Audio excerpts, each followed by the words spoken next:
So we should see. All right. So we are live. First of all, how is everybody doing? It's a Memorial Day Monday. Listen, as I said, Mark and Ty, I didn't even realize that today was a holiday because I'm just all over the place doing something here, there, and everywhere. So how are you guys doing? I'm amazing. And I did realize it was a holiday, which is why I'm available. Because it had to do something else. So you slow it down for the holiday, Tyreese. I try. Yeah, we got to get Tyreese on lockdown when we can. Absolutely.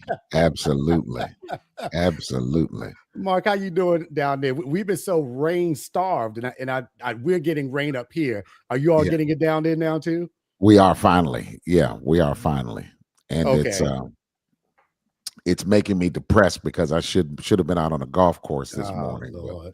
Y'all passive was golfing. Oh my God. You know what? That should be in the pastor's. It should be in the pastor's bio when you're applying for a church. Should say must be able to what? What kind of handicap, Mark?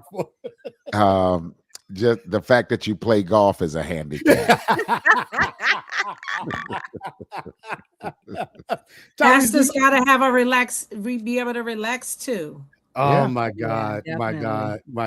Yeah. And that one, I'm still getting feedback about the podcast that we did on with the pastors, and just all the things that pastors go through that the average person doesn't know, but it's absolutely amazing. Look, somebody laughed. I don't know who it was. It's probably somebody who golfs too. they can relate to what we're talking about. Exactly. And Alfonso, I didn't see that podcast, but I want to just thank you for highlighting that. As a therapist, I just think it's important, and people really have no idea of the weight that pastors have to carry every single Sunday, and Sunday to Sunday. Yeah. So thank you for doing that. Yeah. It did. Well, Mark, did you get feedback from it? I got a lot of positive feedback about it. I did, and a lot of folks didn't realize how much goes into the pastorate. And I'm not just talking about the theological aspect. It's just the mental, the spiritual, the physical, and emotional challenges that come along with. It's a hazardous job. Hazardous job. Yeah. Because what you don't have in your head, you have in your heart. What's not in your heart is in your head. Yeah. I like the way you put that. Would you say, Tyreese? I like the way he put it. Yeah. Right. Yeah. Meaning you're carrying it with you all the time, Mark. Everywhere. Yeah. And that expectation that you can't have a bad day. I'm telling you, if it was some way to telegraph what's on a pastor's mind every day in America, you see a whole lot of pastors looking for the nearest bridge to jump off of. Right? Yeah, I think their congregants would be very surprised too. We're jumping off the bridge after leaving the bar. I can look at my pastor's facial expressions. I'll be like, uh-oh. Like somebody that set him off, right? Or they'll say something crazy, and from a distance, I'll catch it. I'm like, uh-oh. And at least for me, Mark, when I was pastoring, the worst part was dealing with our stuff every day and then having to get up on Sunday. Like I was supposed to preach yesterday and I was sick, but I was pushing through and headed to the church, and everybody said, nah, bro, you just stay there. But I didn't want to, but you know how we are in when we put the collar on, we feel obligated for them to pull us out of the church if we pass out in there. Okay. So we have a part 2 and a part 3 to that's coming up. Bree, how you doing up there? Hey, I'm good. I'm having hot flashes. Can you all tell? I thought I was through this part, Tyreese, but it's come back in the last couple of weeks. So I'm suffering a little bit over here. Oh, sorry. I am a hister sister, so okay, so you know, but I'm good. Aside from that, I'm good, babe. You know what? And that's what we talking about the weight of pastors. I don't think men understand the weight of women in all that we have to go through physically. And Honey. my mom says all the time, honey, getting older for women ain't for the weak. Yes. Oh, wow. Yes. It is say not for again. sissies. Wow. Mhm. So if you Yeah. see me roll this cup across my forehead, you know why. It's all good. It's all good. Look, Tyreese, I tell Bree, she a one-woman weather system by herself. Ooh, At Jesus. 7 o'clock, the heat is on. At 8 o'clock, the air is on. I totally understand. I empathize with you on that. Thank you, girl. Well, guys, I'm so appreciative. This podcast is apropos. I had actually pushed this back. I had it scheduled for a few weeks from now, but I don't know if you can turn on any social media now and not see something about, I'm going to say Dr. Cheyenne Bryant. I don't know. But the evidence is supporting that it's not there. I've done my research. I haven't seen a doctorate. I haven't even seen a master's degree. And just to make sure AI is good, I AI checked you, Tyreese.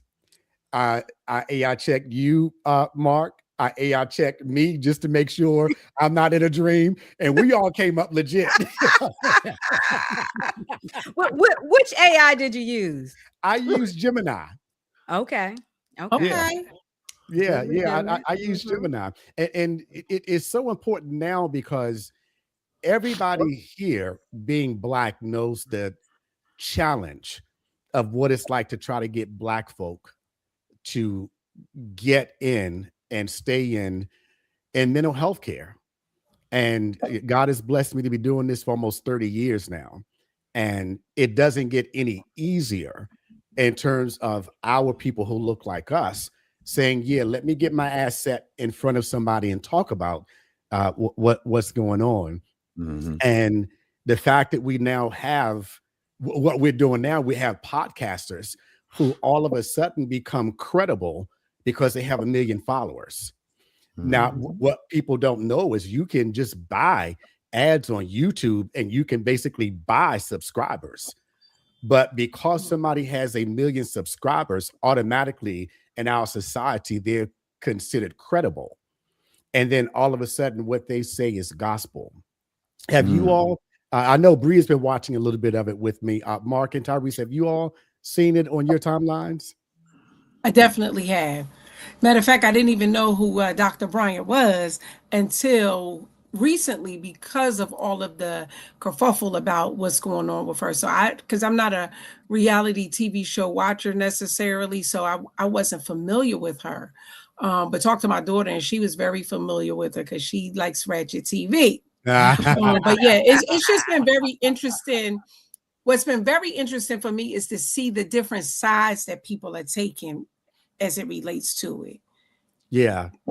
So what Pastor Mark, have you, because it's kind of in our space, me and Tyreese with the therapy, but do you hear it too, Mark? And I'll be perfectly honest with you. I've heard a little, but not a whole lot. Right after the controversy of the dress. Oh yeah. that you mean Jamal Bryan's wife? Yeah. That's another podcast. Yeah.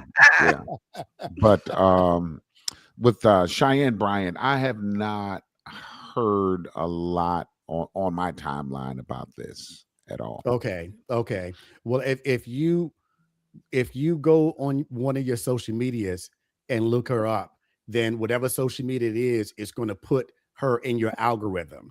So it'll be coming up over and over and over. And people being people, they're doing what they do. Some people, in order to get more views, will now make her the subject of their podcast or whatever else. I personally think that a lot more is going to come out in academia about this because at least from what I see, some of the things that I've heard, she's opened herself up to liability with how she's presented herself in some ways. And I did the research with, even if you have a degree, a doctorate in psychology, you're not allowed to call yourself a psychologist. It is a protected term. You can call yourself a therapist, but not a psychotherapist. It is a protected term.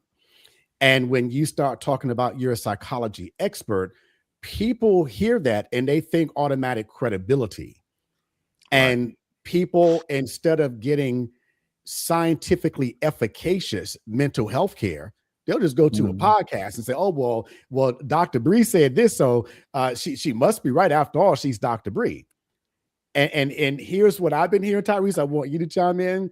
I've been hearing the pretty privilege and everything else. Now, I know it's kind of dangerous for me to say as a man, but that's been going on since forever. When I go to my car wash, it's a picture of a lady washing her car. I was like, why do you have this big old humongous statue of a woman in a leather outfit washing your car? Pretty sells. It's been that way. What are your thoughts, Tyreese? Dr. Tyreese? But let me just say this first, that and I'm gonna be long-winded, so feel free to cut me off because I got a lot to say. We have an hour and a half. I want to start with saying that honestly, where we are right now with them cutting voting rights and all the things that we have going on, we got bigger fish to fry. I want to start with that. But since we talking about Dr. Cheyenne Bryant, I think that any professional you are going to pay out of your pocket, use your insurance for, that it is up to you to vet them, right?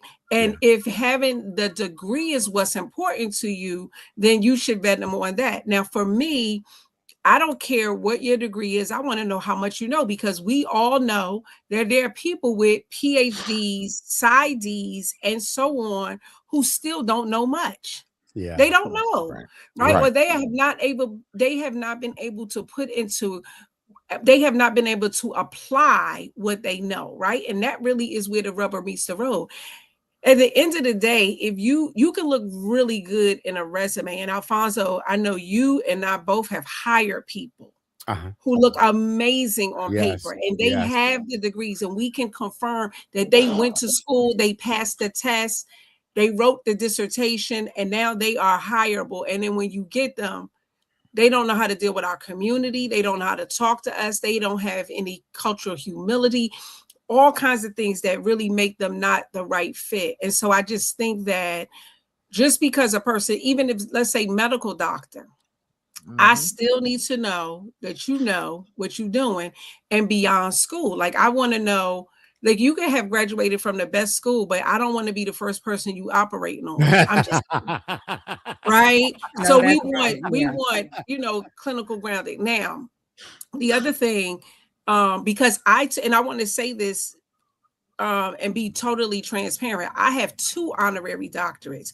And what my understanding of the honorary doctorate is, I was awarded, and people are bestowed an honorary doctorate because they have a body of work that is amazing, that is over the top, that they've done something amazing. And so I'm not against that honorary doctorate. The earned doctorate is you have gone to class, you've done well in class and written a dissertation or APD project, and now have passed. And we are now bestowing this doctorate on you in hopes that you take the education you've been given or that you receive and do something amazing with it. Right? Yeah. So that is the difference. And I also want to say is that I have finished my coursework. My dissertation is uploaded, but I am not yet doctor. I'm not officially doctor. Academia doctor. Exactly. Or ABD. I'm ABD. But I'm coming in hot. Thank you. I'm coming in hot. And so I think, and thank you for inviting me, because I think that in order to really be able to talk about it, I can see both sides, right? I see honorary, not in psychology though, right? Like, my honorary doctorate is in humanities because of the work that I've done in gun violence and what I've lost to be able to even still do this work. I appreciate someone recognizing the heart and soul I put into the community to say, you know what, we think your work is worthy, right? Now, what I'm going to do in psychology really depends on what I decide to do with it. And I still could be a loser in a profession, because there are some licensed clinicians, there are some master's degree licensed clinicians who are absolutely amazing. Right? They don't have a doctorate, but they are all that. And you're right. Absolutely. Yeah, absolutely. And here's what I do whenever, and it's just normal when you see a practitioner, whether it's a mental health or physical health practitioner, we're just used to calling people Dr. So-and-so. Like Bree's doctor, everybody refers to her as Dr. Lynn. She's a nurse practitioner. She's not a doctor of the nurse practice. At least I don't think she is.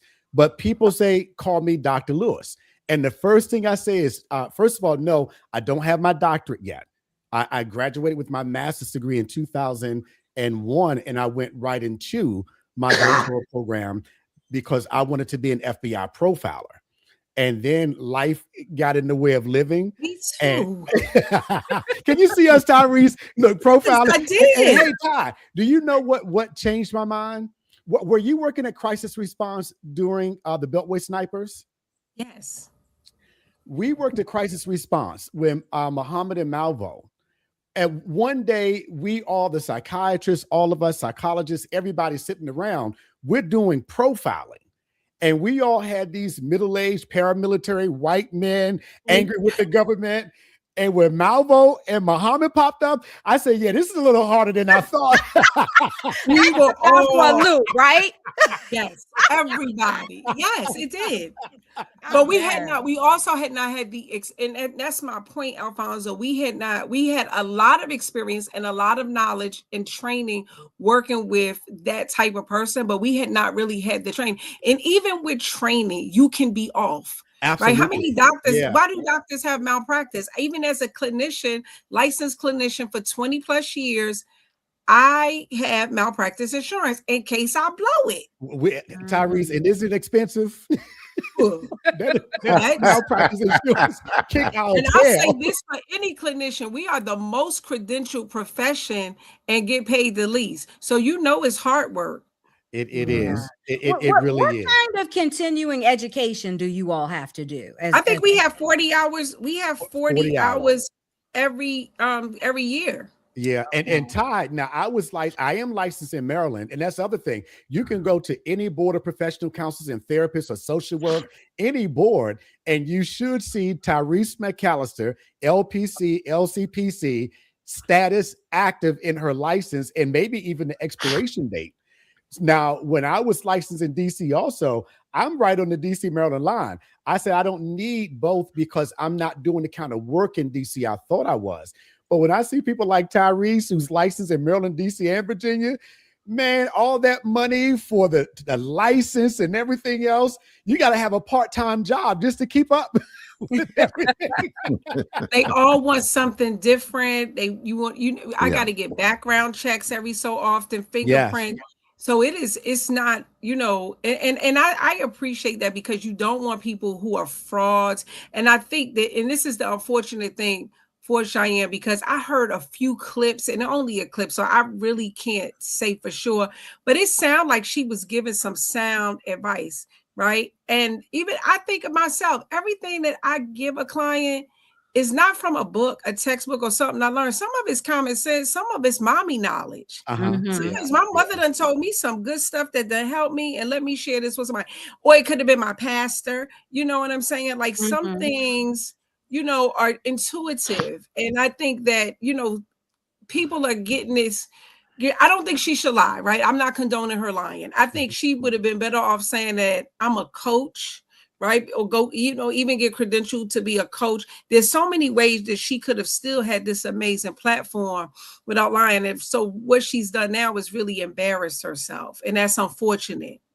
And Ty, Bree and I were listening to a crisis PR person. Was it this morning, Bree? Or early this morning? And the advice she was giving, thanks, Dr. Jackson. I don't know if you guys can see Dr. Janet Calwood Jackson is joining us. But the first thing I said to Bree is that she needs to go somewhere, sit down. Like when Will Smith did the infamous slap, you didn't hear anything about him for a while. Back in the day when Hugh Grant went with the prostitute, he was off for a while. That's the first thing they tell you. And the lady was using some really good terms today. But the thing is, what I think she's done also, Tyreese and Mark and Bree, I think she's simultaneously impacted both fields as a life coach and as a therapist. And as I said, as a pastor, as a therapist, by default, we're life coaches because we're helping people put their lives together. And many of us use that title. But the difference is Tyreese and I are licensed and credentialed to diagnose from the Diagnostic and Statistical Manual of Mental Health Disorders. Right.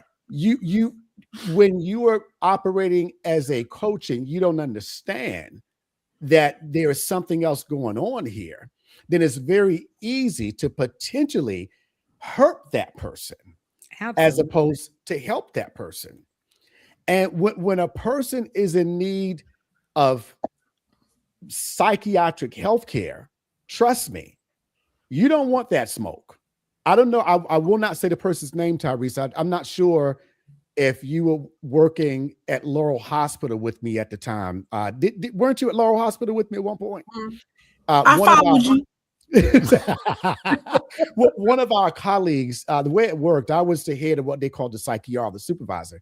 And one of our colleagues did an assessment of a gentleman. And at Laurel Hospital, we gave the provisional diagnosis. And then we turfed it up to the psychiatrist, and they would decide whether to admit the person to the unit. But when one of our colleagues did the assessment, now the colleague, I've known him for many years, and he has more credentials behind his name than the alphabet. But the person knew the words to say so that he wasn't admitted to the psych ward. And once he was discharged from the ER, he went out to Laurel Bowie Road at 198 and jumped in front of a truck and committed suicide. Oh. So we had to undergo what's called a root cause analysis. We look at what happened and trace it back to find out, was there any mistakes? And the conclusion was there was no mistake by the clinician or by the doctor. That person just knew what to say. But if you don't have that training, you're not going to pick up on that. What I like, I'm going to turf it over to you, Mark, because I mean, I've been to your church. I've heard you preach. The dude, oh my God, if y'all want to hear some preaching, check into the Redeeming Love. Missionary Baptist. Missionary Baptist. Is it 7425 Rock Quarry Road? 34. Look, we've been there so much. We just about know the address. We're honorary members.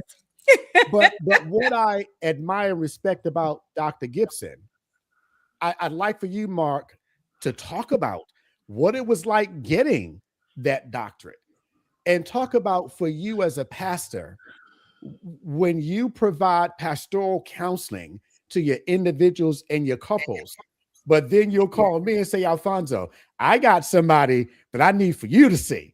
Can you talk about that a little bit? Absolutely. Well, first of all, if you come, I pray it's on the day that at least the Lord has spoken to me. So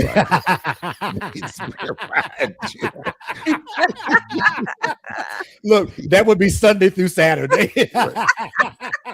God bless you, sir. God bless you. First of all, let me say it's an honor to be on here with you and Bree, but also it's a huge honor to see my sister Ty with us on today. She is actually a friend of hers got me in touch with her to get me in touch with you guys at a very difficult time. Let me take the order of the questions that you mentioned. It is, how do I put this? It is infuriating that you see some folks who barely got out of high school, and now all of a sudden they've gone to a weekend seminar and now they're doctors. Okay. And understanding that, you know, this process is time consuming. That's number one. Number two, it requires a lot of sacrifice. And there are a lot of folks who want to take the easy road towards the recognition of being called either a doctor or a bishop or an apostle. You got 3 people in your church and you're an apostle, you know, a chief apostle. You got more armor bearers than you have members. You better preach. I'm just saying. I'm just saying here. But it infuriates me, the sacrifices that many of us, and Tyree talked about it. Now, I don't knock honorary doctorates, because they're recognizing the contribution of that individual to society. But when you've got these mail order doctorates, or you can get your doctorate in 15 weeks, I'm a little troubled by that, because I know what I went through. I know the nights I stayed up. I know the times that I've had to spend almost all night in libraries. I know the research I've had to do. I know the interviews that I've had to do. I know the defense of your dissertation, and sometimes having to rewrite it and having to come back again. I know what these challenges are, and it just sort of gets up under my spiritual skin that we've got folks who are more in tune to a title than the trip or the journey to get it. Now, I'm going to be honest with you. I learned more on the journey than I did when I got to the destination. Yeah. Wow. Okay. Yeah. And so I remember this has been a while ago. This one guy in a place I used to live. I'm not going to call it out because some folk might be on here, but his name was Dr. Reverend such and such. I said, first of all, you always honor God first. So it's always Reverend Doctor and not Dr. Reverend. Okay. Let's get that straight. And so I asked him, I said, sir, what'd you do your dissertation in? And he had the nerve to say to me, this a what? This a who? I knew then. I knew then that these are some of these and what they call jackleg doctorates. But it's the process. And I'm going to be honest with you, even though the journey and the process towards it is very tedious, it is not for the faint at heart. But it is the best journey you will take, because it will dismantle your Sunday school. And I'm just talking about for the D-men. But whatever your doctorate is in, it dispels all of the things you thought you knew to really teach you that this level that you're headed on requires more than just what you think, but it exposes you to different theories, different perspectives, and even a different outlook on the field that you're going in. So do I support the academy? I absolutely do. I wouldn't fly on a plane with a pilot that's never been to flight school. I wouldn't have a doctor operate on me who's never been to med school. I sure as heck wouldn't have a lawyer who's never been to law school. And so for me, I know God can inspire anybody, but there must be the academy that comes along with this, because it's going to be more than won't he do it and hoops, 3 points, a poem, and the benediction. Is much more to this. Yeah. And so this sort of parlays into to this next area, is that I have a doctorate in ministry, not psychology. I'm not a clinical therapist. I am not. Okay. So I've got to know my limitations and the levels for which I can help. Okay. Now, the pastor is always going to be probably one of the first lines of counseling you're going to get. Okay. Pastor, my husband and I, we're not getting along. Okay, that's marriage counseling. But then you've got to listen to what's not being said in some of those situations. And so you've got instances where you've got folks who will come in with a plethora of issues. And it is incumbent upon me to know where my level of expertise ends, and an Alfonso or Tyreese, that's where it begins. That's right. Okay, because it can turn into, well, pastor said, I'll to take this 2x4 and hit you upside the head. Hold on. The statement was, don't take a 2x4. Right. But sometimes folk will hear what they want to hear. You become liable. And we have liability. Y'all have malpractice, but we have insurance that keeps us from being liable from some of the things that folk can misinterpret what we say. I didn't know that. Either. Oh, absolutely. Every one of my ministers is covered. Wow. Yeah. And errors and omission insurance. Absolutely. Yeah. Listen, when we pray for folk, now listen, this is a real thing. Folk will fall out in church, hit their head, and you'll be in court Tuesday morning. Sure will.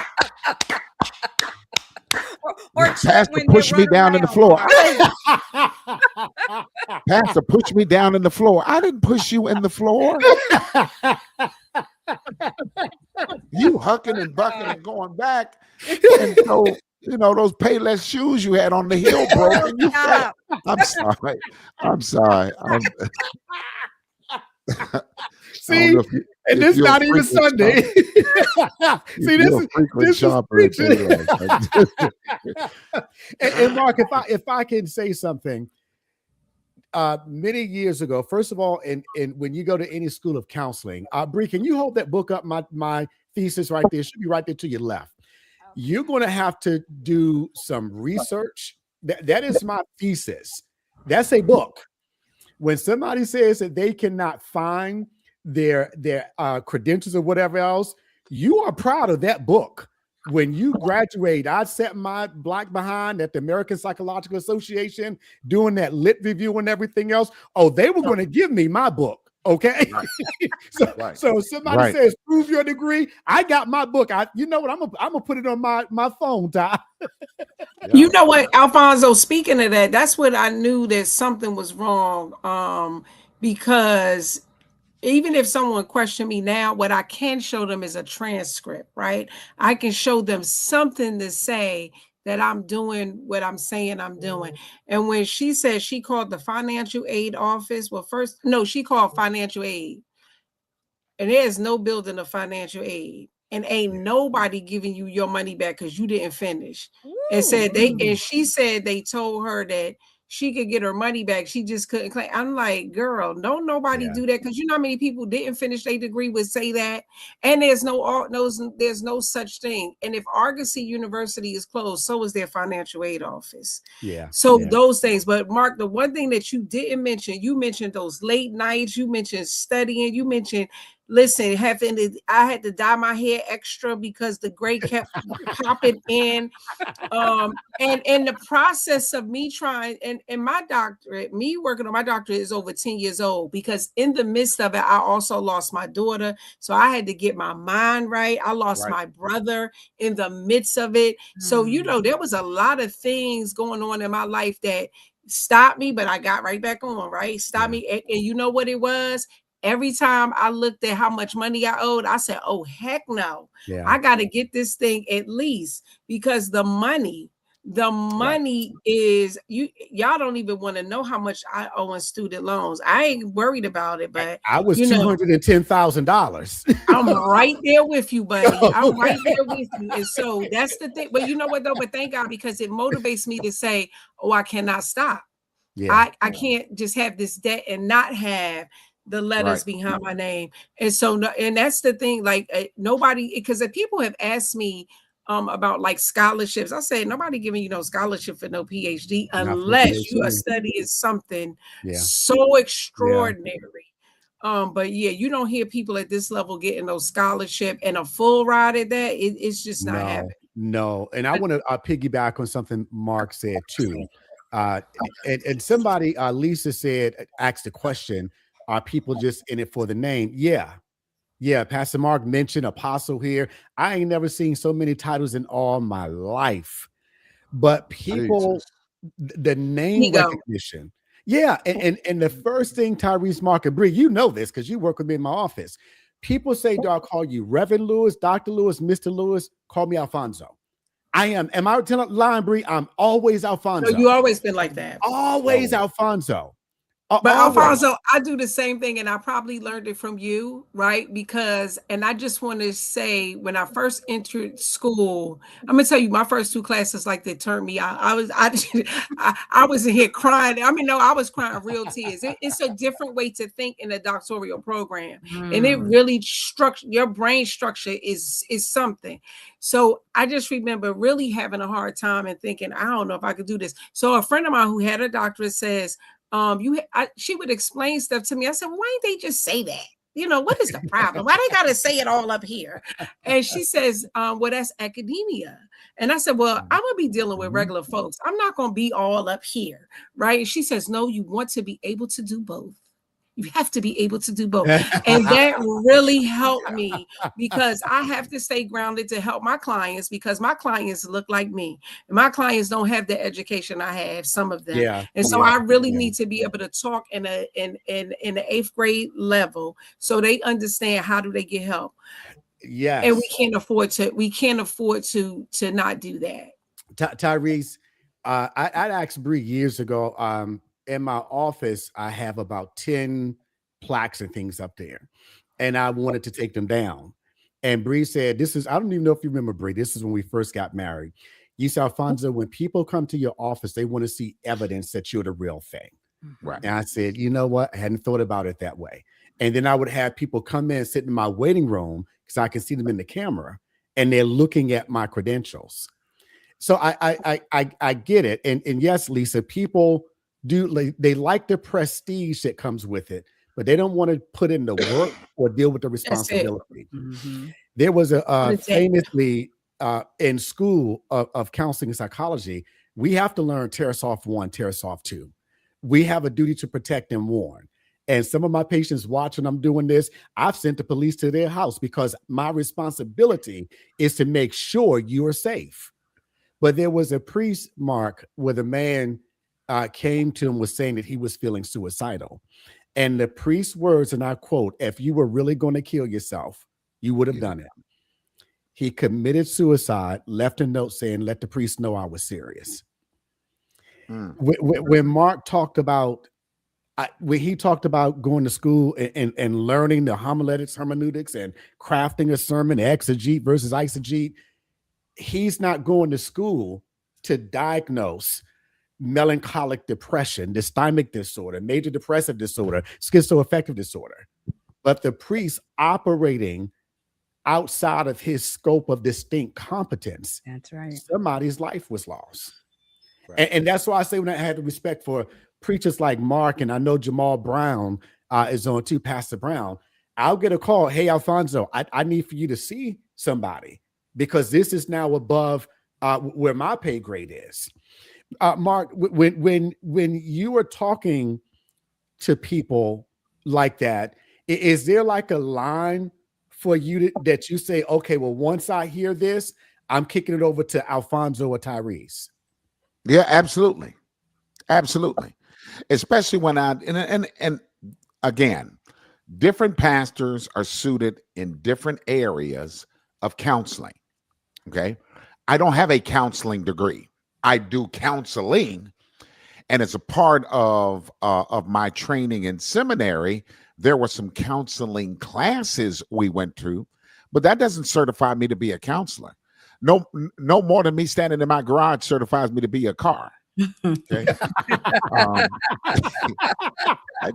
I just, there are things I've got to realize I'm not suited to handle. And it's not because I don't want to help them. As a matter of fact, me referring them to you and Tyreese is me helping them.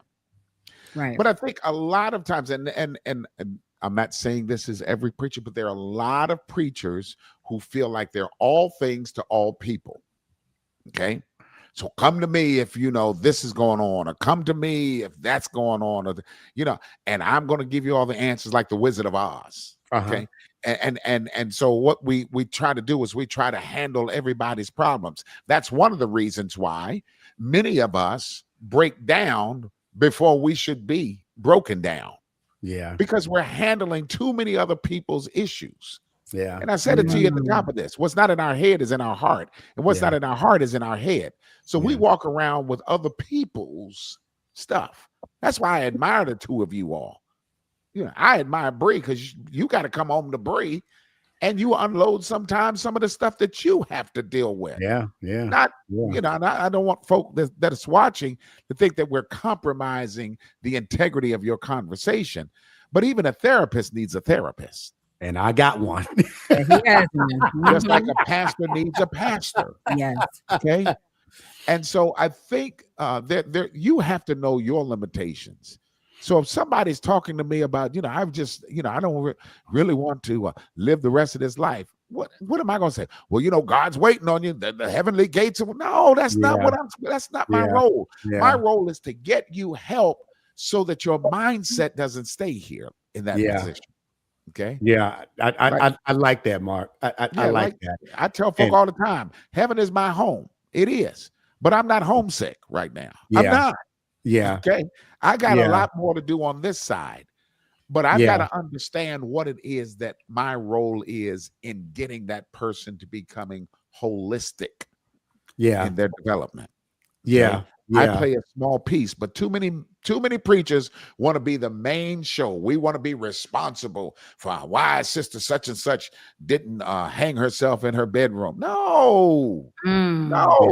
Yeah. Because listen, once the Hammond organ starts playing, once Tonto starts riding with me and we give the benediction, that person has to go back home. Yeah. And the goosebumps have subsided.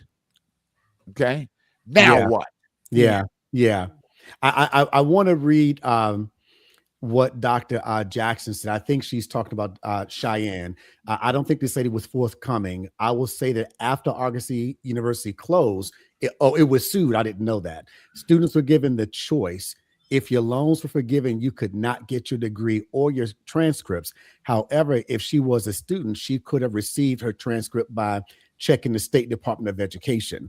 Argosy University was fully accredited, so she could have gotten her credentials if she had them. She should have known the internet would check out. Dr. Janet Cowwood Jackson, you ain't never lied about that, because now in this age of internet, it's there in perpetuity. Yes. So your lies catch up with you just like that.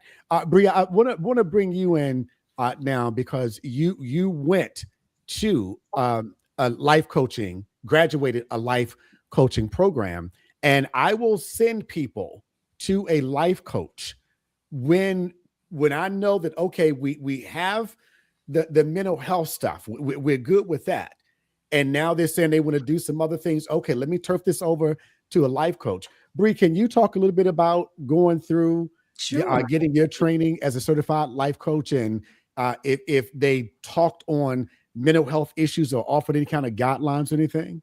Sure.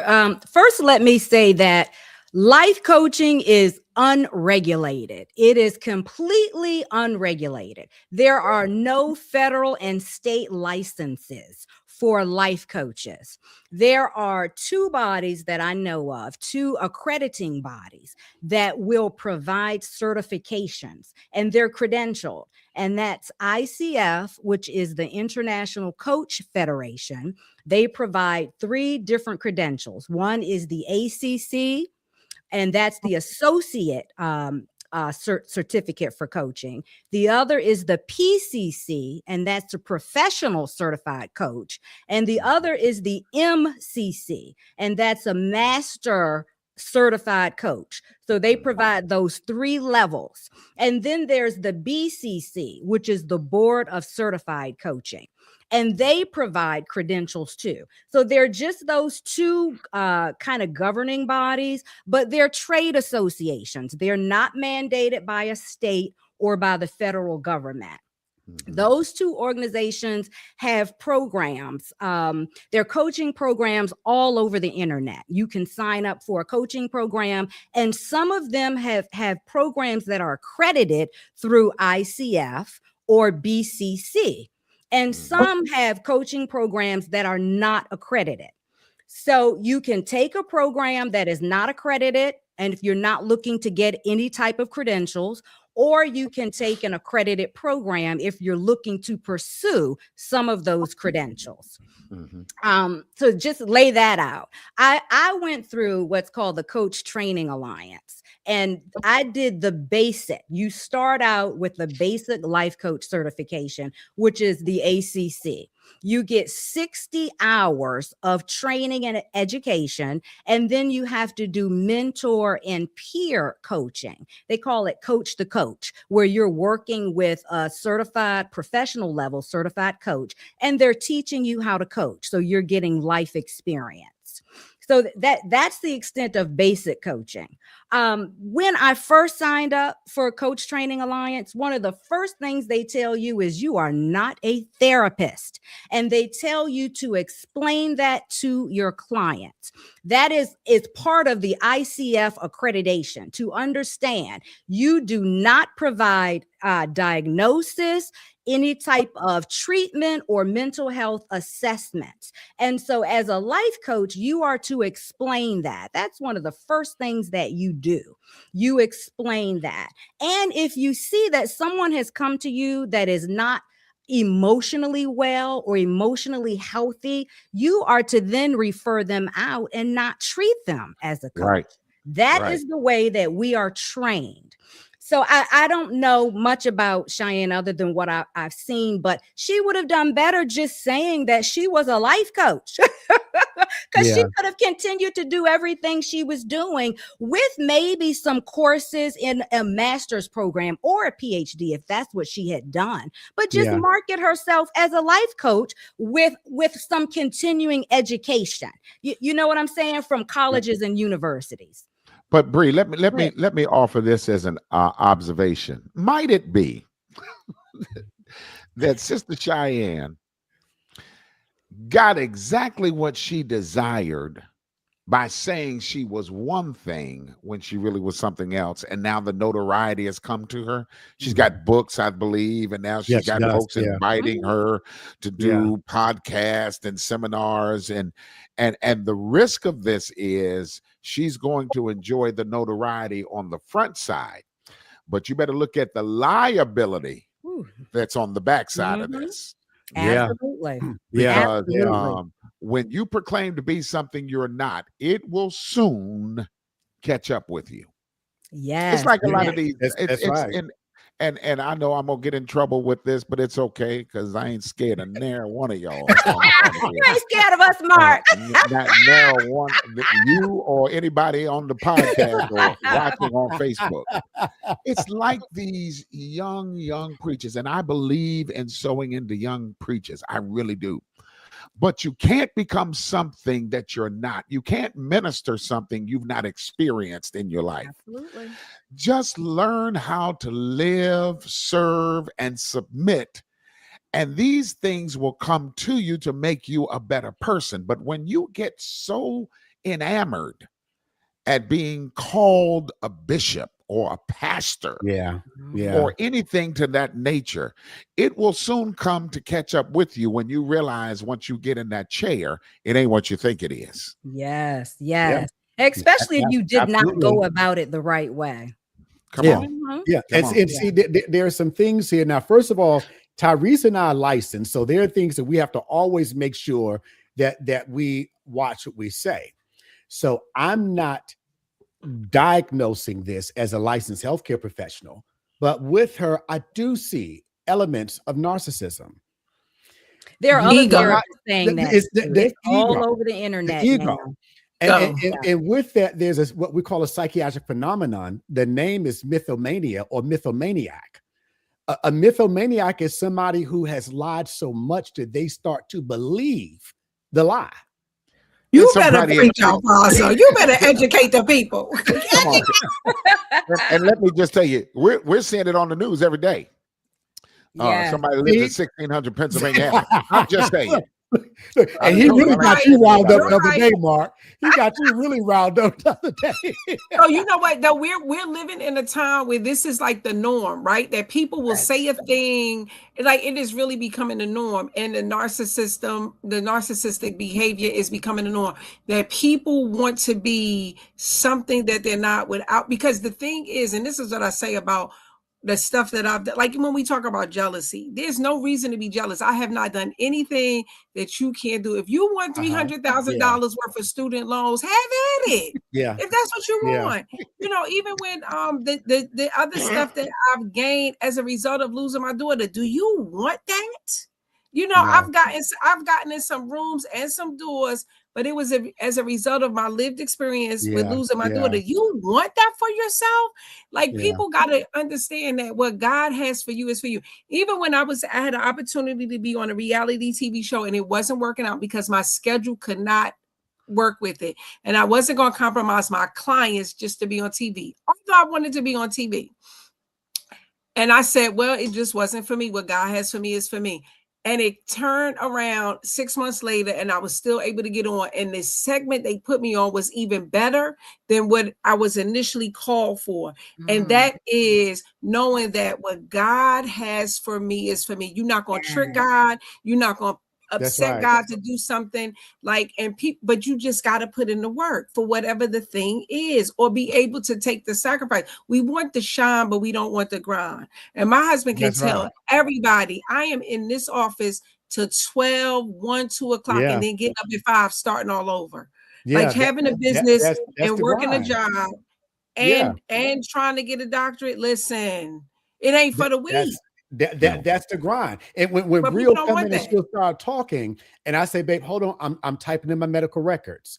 I got to make sure you do this. In graduate school, they teach you to do your notes to litigation, because who you saw on Monday may be in court on Tuesday, and they need your medical records. So, babe, I got to put these records in. But I want to go back to that combination when you have elements of a narcissist and a mythomaniac. Eventually you start to believe that that's what it is. True story. As a kid, Mark, you're from DC. I don't know if you remember McBride's down on 8th Street. Absolutely. What? McBride's used to sell these Timberland knockoffs, and we were not poor. We were P-O, okay? Mama would get me those knockoffs, but they were hard plastic. Yep. So back in the day, see, kids don't know what it's like now. You played on those monkey bars and on that asphalt, but there was a field. So as long as I was on the field, we would play tag. I knew how to run and stop on a dime as long as we were on the grass. Where somebody chased me off the field and onto the asphalt, and Mark, I tried to stop, and my feet went like this. Tyreese, it was like Looney Tunes. While I'm in the air looking at the ground, because I know it's going to be painful, I said, what the hell was I thinking? I had mythomania even when I was in elementary school. When I hit you had on Tim's. I had fooled myself into believing I had the real face. That was the last time, as we used to say, I perpetrated a fraud in my life, okay? That's the alternative fact society that we live in now. Yeah, alternative fact. The thing is, there's a song, I know I'm dating myself, Ray Parker Jr., In Love with the Other Woman. And he says, I know the rules of the game. You hit it once, then break away clean. People get out there and they perpetrate a fraud.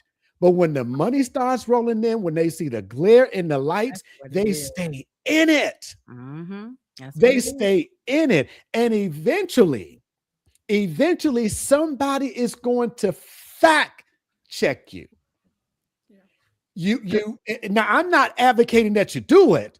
No. But what I'm saying is we used to say back in the day, you drinking your own Kool-Aid. When you start doing that, you think it's not going to catch up to you. Eventually, it was Dr. Calwood, Dr. Jackson said, yep, imagine completing your doctorate while working full-time, being the single parent of 3 children and caring for an elderly. I studied every night from 10 p.m. to 1, got up at 5 to study before my family woke. She did it for 5 years. Hey, Dr. Jackson, we love you over here in the Lewis household. We love you over here. But when you were doing that work, as she was not producing her evidence, I think I can speak for me, for Bree, for Mark, for Tyreese. when you put in the work and somebody says, show me your credentials, you know what that dissertation was on, you know what that thesis was on, you can recall it, and like my thesis over there, I got my book.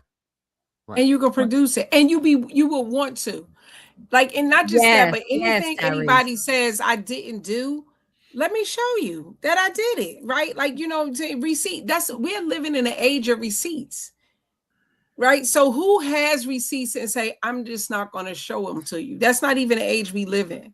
Yeah. I mean, I feel bad for her. I feel bad that she got caught out here and didn't, but I also think that, you know, she brought it on herself, because I did see a couple of clips with her, and she was not very nice. And like, if you know your house ain't clean, don't look, if you live in a glass house, don't throw no stones. You should have bowed out gracefully. Bowed out gracefully. Tyreese, I felt bad for her too, until she started cursing out everyone who was asking questions. She was extremely defensive with everyone who was questioning her, and cursing them out. Right, and that's the sign. That's the sign of illegitimacy. Yeah, it is. Yeah. Okay. When you become that agitated, when you become that defensive, there's something that you're hiding. Yeah. There is absolutely, and I'm not a psychologist. I don't. No, but you're right. Do y'all's work, but many times that is the cover to sort of ward you off from keeping down or keep traveling down that investigative alley. Yeah. Because I don't understand when people get asked questions, like, give an answer. Like, what's the answer? Why are you defensive? Why do you feel I'm the enemy because I'm asking questions? So that I wanted to I forgot what I wanted to say. Okay, it's that menopause thing. I'm sorry. Well, Deborah Bradley says she sounded late. We're talking, Deborah, about Dr. Cheyenne Bryant. And I want to say this too, as I said, it's a pride thing, but I'm also a certified clinical supervisor. When people want to become therapists, I think, Tyreese, you are too, right? I am. Yeah. When people want to become therapists, you have to sit under a therapist to get your hours in. And every student I've had, I say, I consider myself one of the gatekeepers. You are not going to sit here. And one of my best friends, Tracy, I don't think she's on now. Tracy Paul, she's a therapist. She did her internship with me, a practicum. And I said, Tracy, we've been friends for 20 years, but you're going to do the work, because I don't want somebody to say that I sat under Alfonso and I can't diagnose depression from schizophrenia. I mean, you couldn't be further apart than that. Right. So when you put the work in and then a charlatan comes in, no, it has nothing to do with jealousy. Nothing at all. Mm-hmm. But if you can see, and I hope I don't offend anybody. I know the Bible says not to be a stumbling block. But Bree, as I said, works with me. And she was on the side as I was dealing with the family. There were 4 or 5 diagnoses in this family. And everything from bipolar disorder to what I believe was borderline personality disorder. And Bree heard me go through each one. And Bree says, how do you remember? What the hell is a schizoaffective disorder, bipolar subtype? Well, it's so-and-so. And that family, Mark, they took me there. Bree came in with 2 shot glasses, one for me and one for her. What she didn't know, Tyreese, I grabbed both those son of a guns. I said, babe, where's yours? Because that's the other thing. Clients will take you there. Sometimes I'm like, are you serious right now?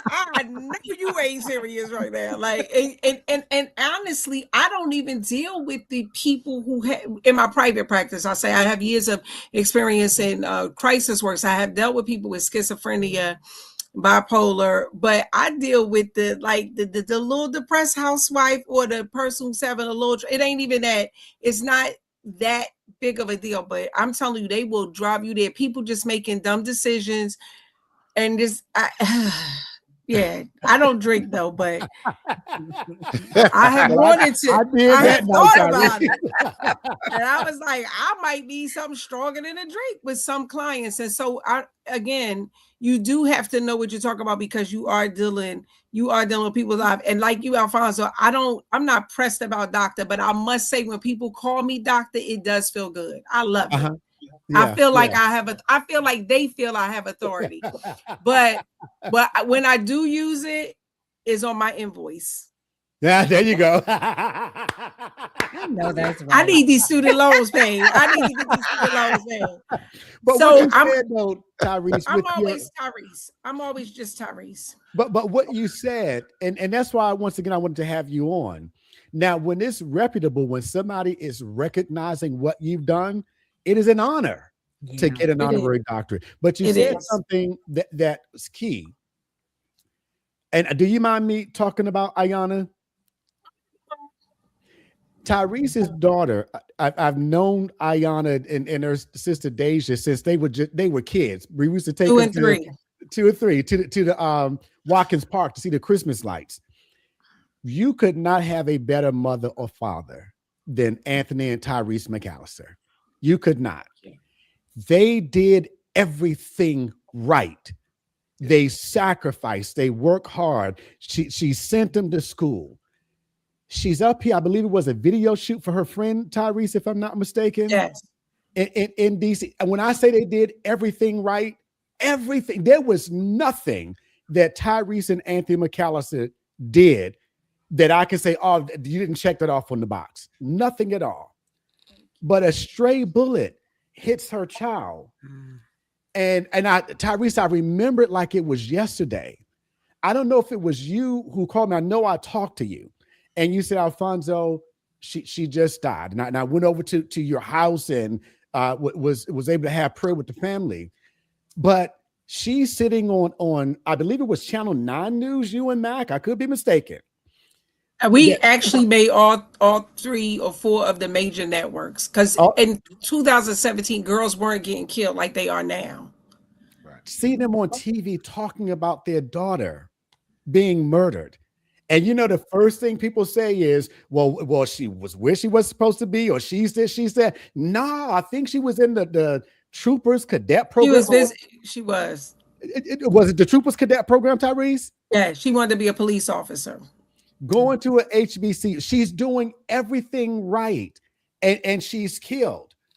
And I hope it's not too painful going to the funeral over there.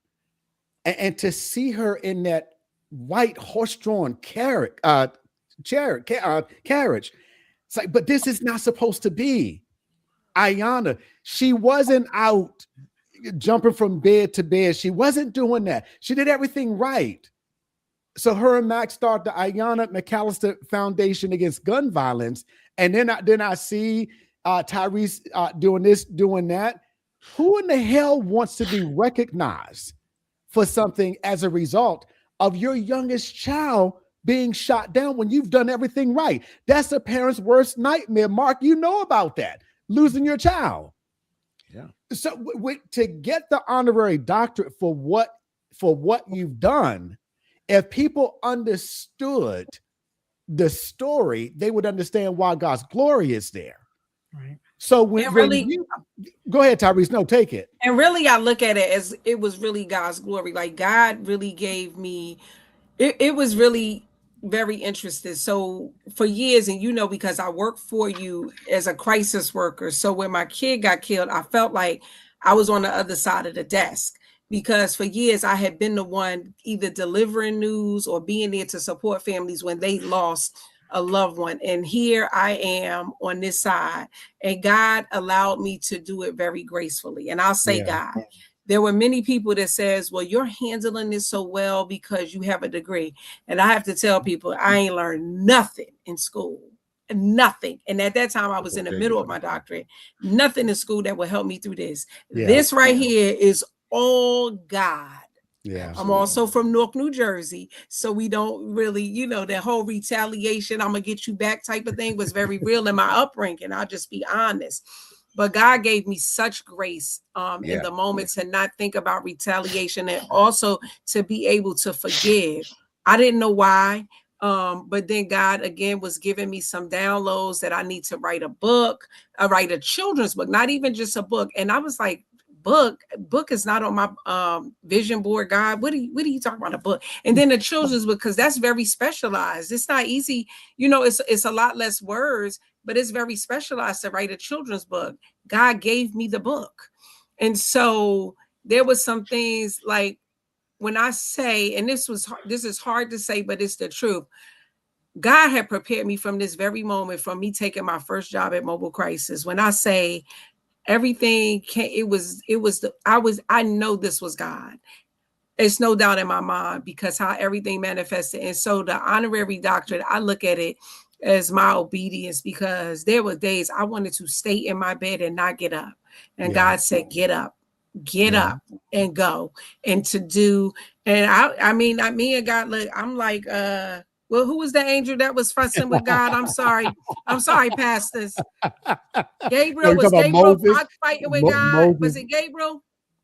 No, what was the angel that somebody was arguing and fighting with God, and God wouldn't let him sleep? Okay, I'm the heathen in the group. I'm sorry. But anyway, I had many nights like that. Many nights where I'm like, God, no, this is Jacob. I don't want to do Jacob. It's wrestling with God. Yeah. Wrestling with God. And I had my wrestling with God moments, but God showed me that he was using me. Right. And I don't have to prove it to anybody. I just know. Right. And I, of course, because we work with people with delusional disorders that hear things and see things, I'm very careful in the rooms that I say.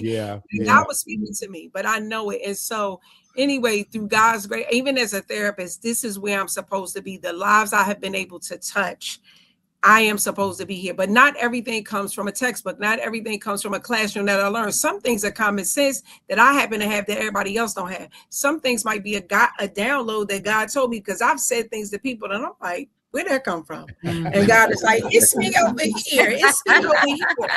Right? Some things have come from my mom, and believe it or not, some things have come from Cat Williams. Okay. I mean, but it works, and it worked for the time, and it worked for what they needed. Right. And I'm glad to be a therapist that is spiritually grounded and really follows what God tells me to do, even when I disagree, even when I don't like it. And that's how I know it's God, because I ain't always like, oh yeah, that's a great idea, God. Thank you for bringing it to me. No, sometimes I'm struggling with God. Like, you sure? Like, this what you want me to do? Yeah. And so I just appreciate that. Being a spiritually grounded clinician, so I haven't made mistakes that have cost people their lives. Thank God. I haven't had to use my malpractice insurance, and I've had good training. And I thank Alfonso for training me early in my career. No, that was a blessing to be able to sit under his tutelage and learn from him. And I've had some other great people to help me. And really, that's what you need, because even if you go to school, even if Dr. Cheyenne had actually went to RGC and actually had a degree, don't mean she would be a great therapist or clinician. It does not mean it. So you need a couple of other things. And I want to say, because I definitely want Mark to chime back in, and you too, Bree. When we talk about good mental health care, when I went through my divorce, I literally told Bree today, you wouldn't have known me if you would have seen me going through my divorce, losing 37 pounds, and I'm headed to Psychiatric Laurel Hospital. Then I'm seeing my patients when I leave work. I'm working the midnight shift. I was so depressed that I didn't know I was depressed. I didn't. And I remember one day, it was like a 7 or 8 day stretch.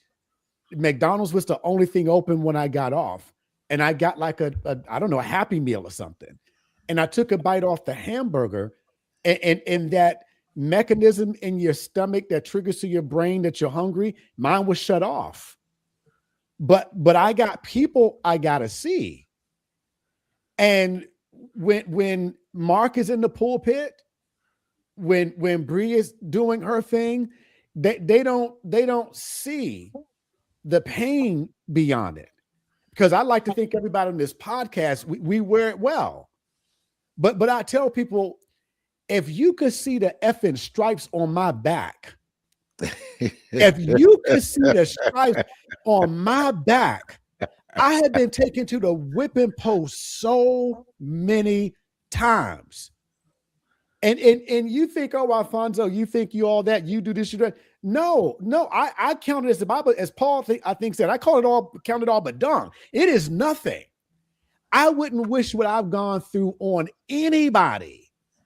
And then Mark and Bree, God, because heaven has jokes, I'm telling you.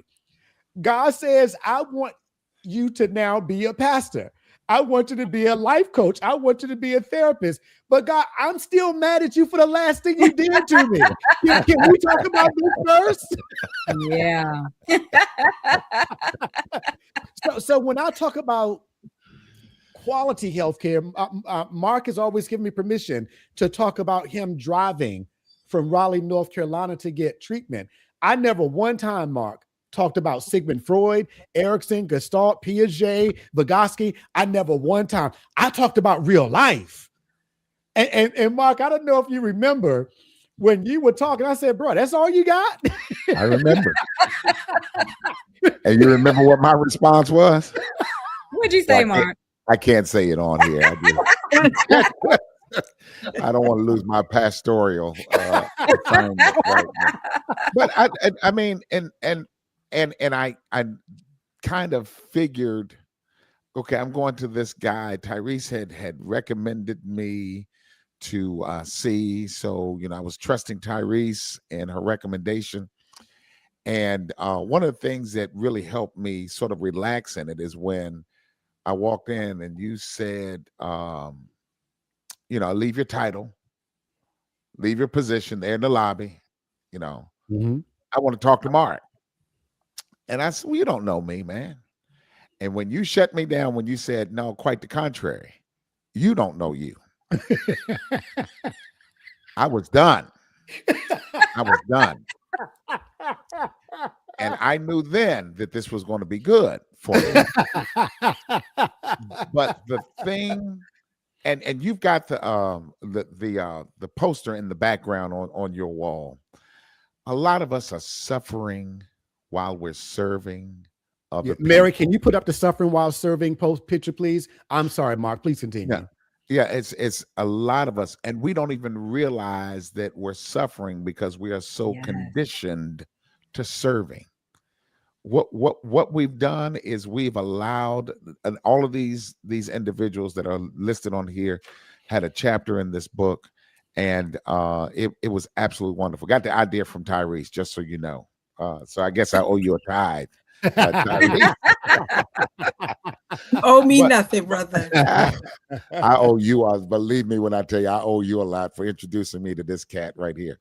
But it is in that area that we are serving so much that we have programmed our minds to be everything to everybody else and nothing to ourselves. Mm-hmm. And we've mastered, listen to this, we've mastered wearing mascara.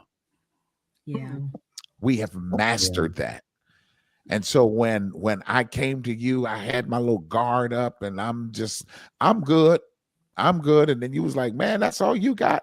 And I was like, man, don't you know, I was praying, God, don't let me wake up in the morning and you gonna minimize my feelings. That's all you got. I said, well, let me go out here and go on 495 and go on a shooting spree. Maybe then I can qualify for you to say, But it was comforting to know that there was nothing I could sit on that couch and say to you that was going to catch you by surprise, or that you were going to sit back and go like, oh my God, let me get somebody else. Because the last thing somebody who is in desperate need of is the last thing they want is to be shipped around. From place to place. I need to find a place. Now, Tyreese referred me to you, but I didn't get to the place where like, well, they don't really care. She recognized there was a level that I needed that maybe she hadn't come up to, but I wanted you to also meet somebody that was also not only in ministry, was a male. They're not from around the area, because I purposefully didn't want to choose nobody from around here. Right. Because I know Black folk in the area. Okay. Mm-hmm. Before the benediction is given, your stuff is out in the street. I get it. Okay. So I drove from Raleigh to Maryland, I don't know, two times a week for a month or so. Mm-hmm. And it was good for me. It was good for me. But I think when we get to the place where we think we don't need help, that's where the problem is. Yes. Yeah. That's where the problem is. Oh, I can fix this myself. Well, you did a bang up job getting yourself into this problem. What makes you think you're going to be able to get out of this? And believe me, I had put everybody else's feelings in front of mine. Yeah. Mm-hmm. I never took time to grieve. Yeah. Yeah. And I think that is not something that we learn in our community. And I mean, in our culture, being Black, therapy has not been for us. It has not been taught to us in our homes. That has been for other folk, not for us.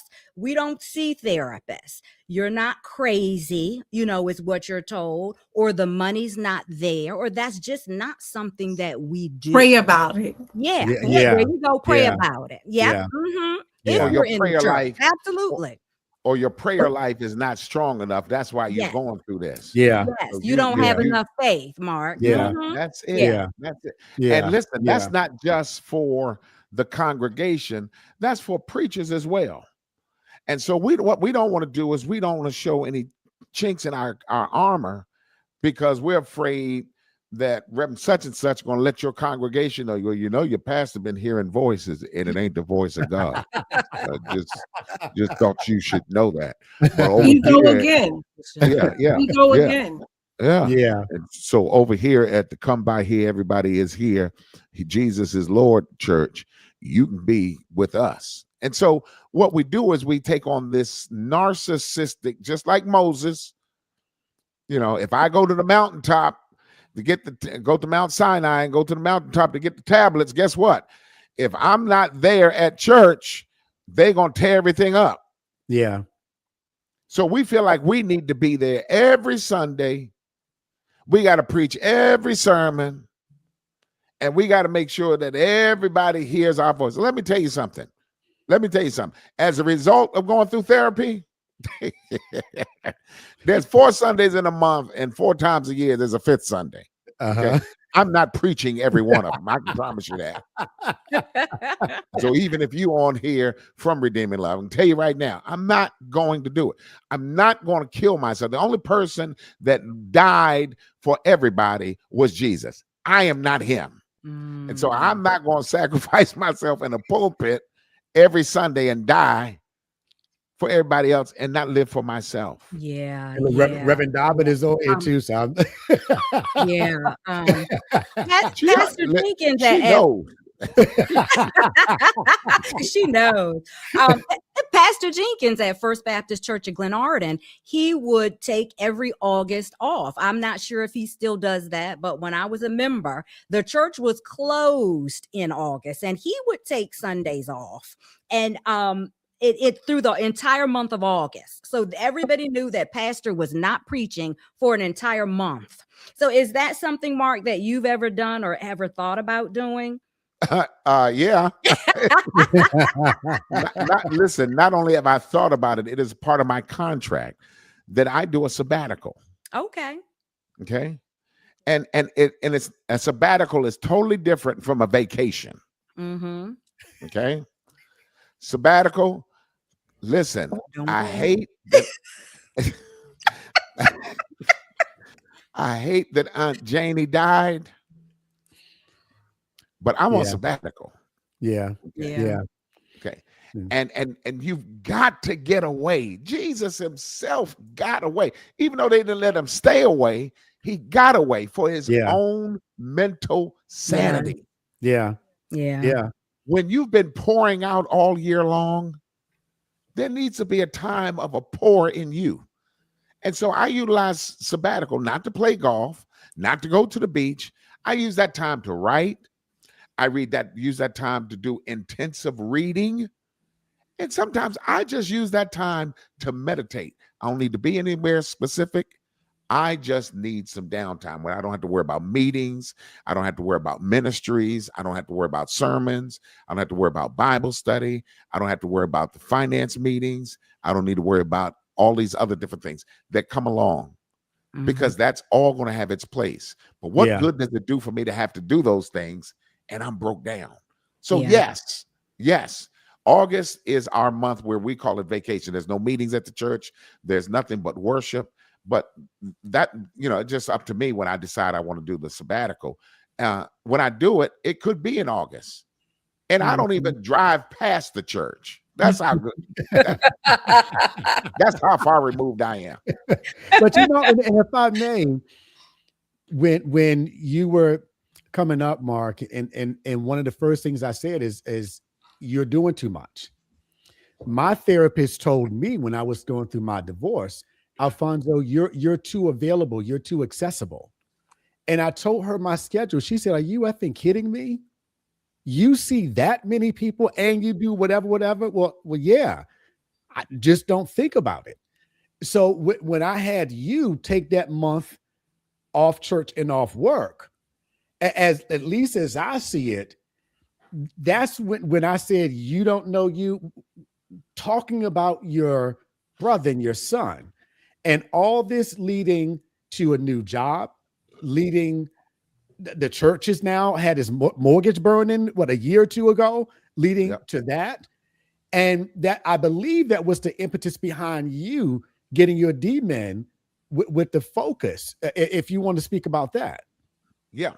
So because of what I was going through, because of my conversations, because of my therapy with you, I realized how bad I was covering up under the guise of a title. I use pastor. Pastors don't have problems, or at least that's what we thought, because they always presented themselves on Sunday as these strong men and women of God who were preaching the gospel of Jesus Christ. Folks' lives were being transformed. You saw them jumping and hollering, and they were in the spirit on the Lord's day, and folks are speaking in tongues and all of these other things. And yet we relegated that office to a Sunday morning between 11 and 1. Yeah. Not realizing there were 6 3/4 days that were left. Yeah. And so I had to learn the hard way, because the last thing I ever wanted to be was a pastor. The last thing I wanted to be. Okay. Because I knew me.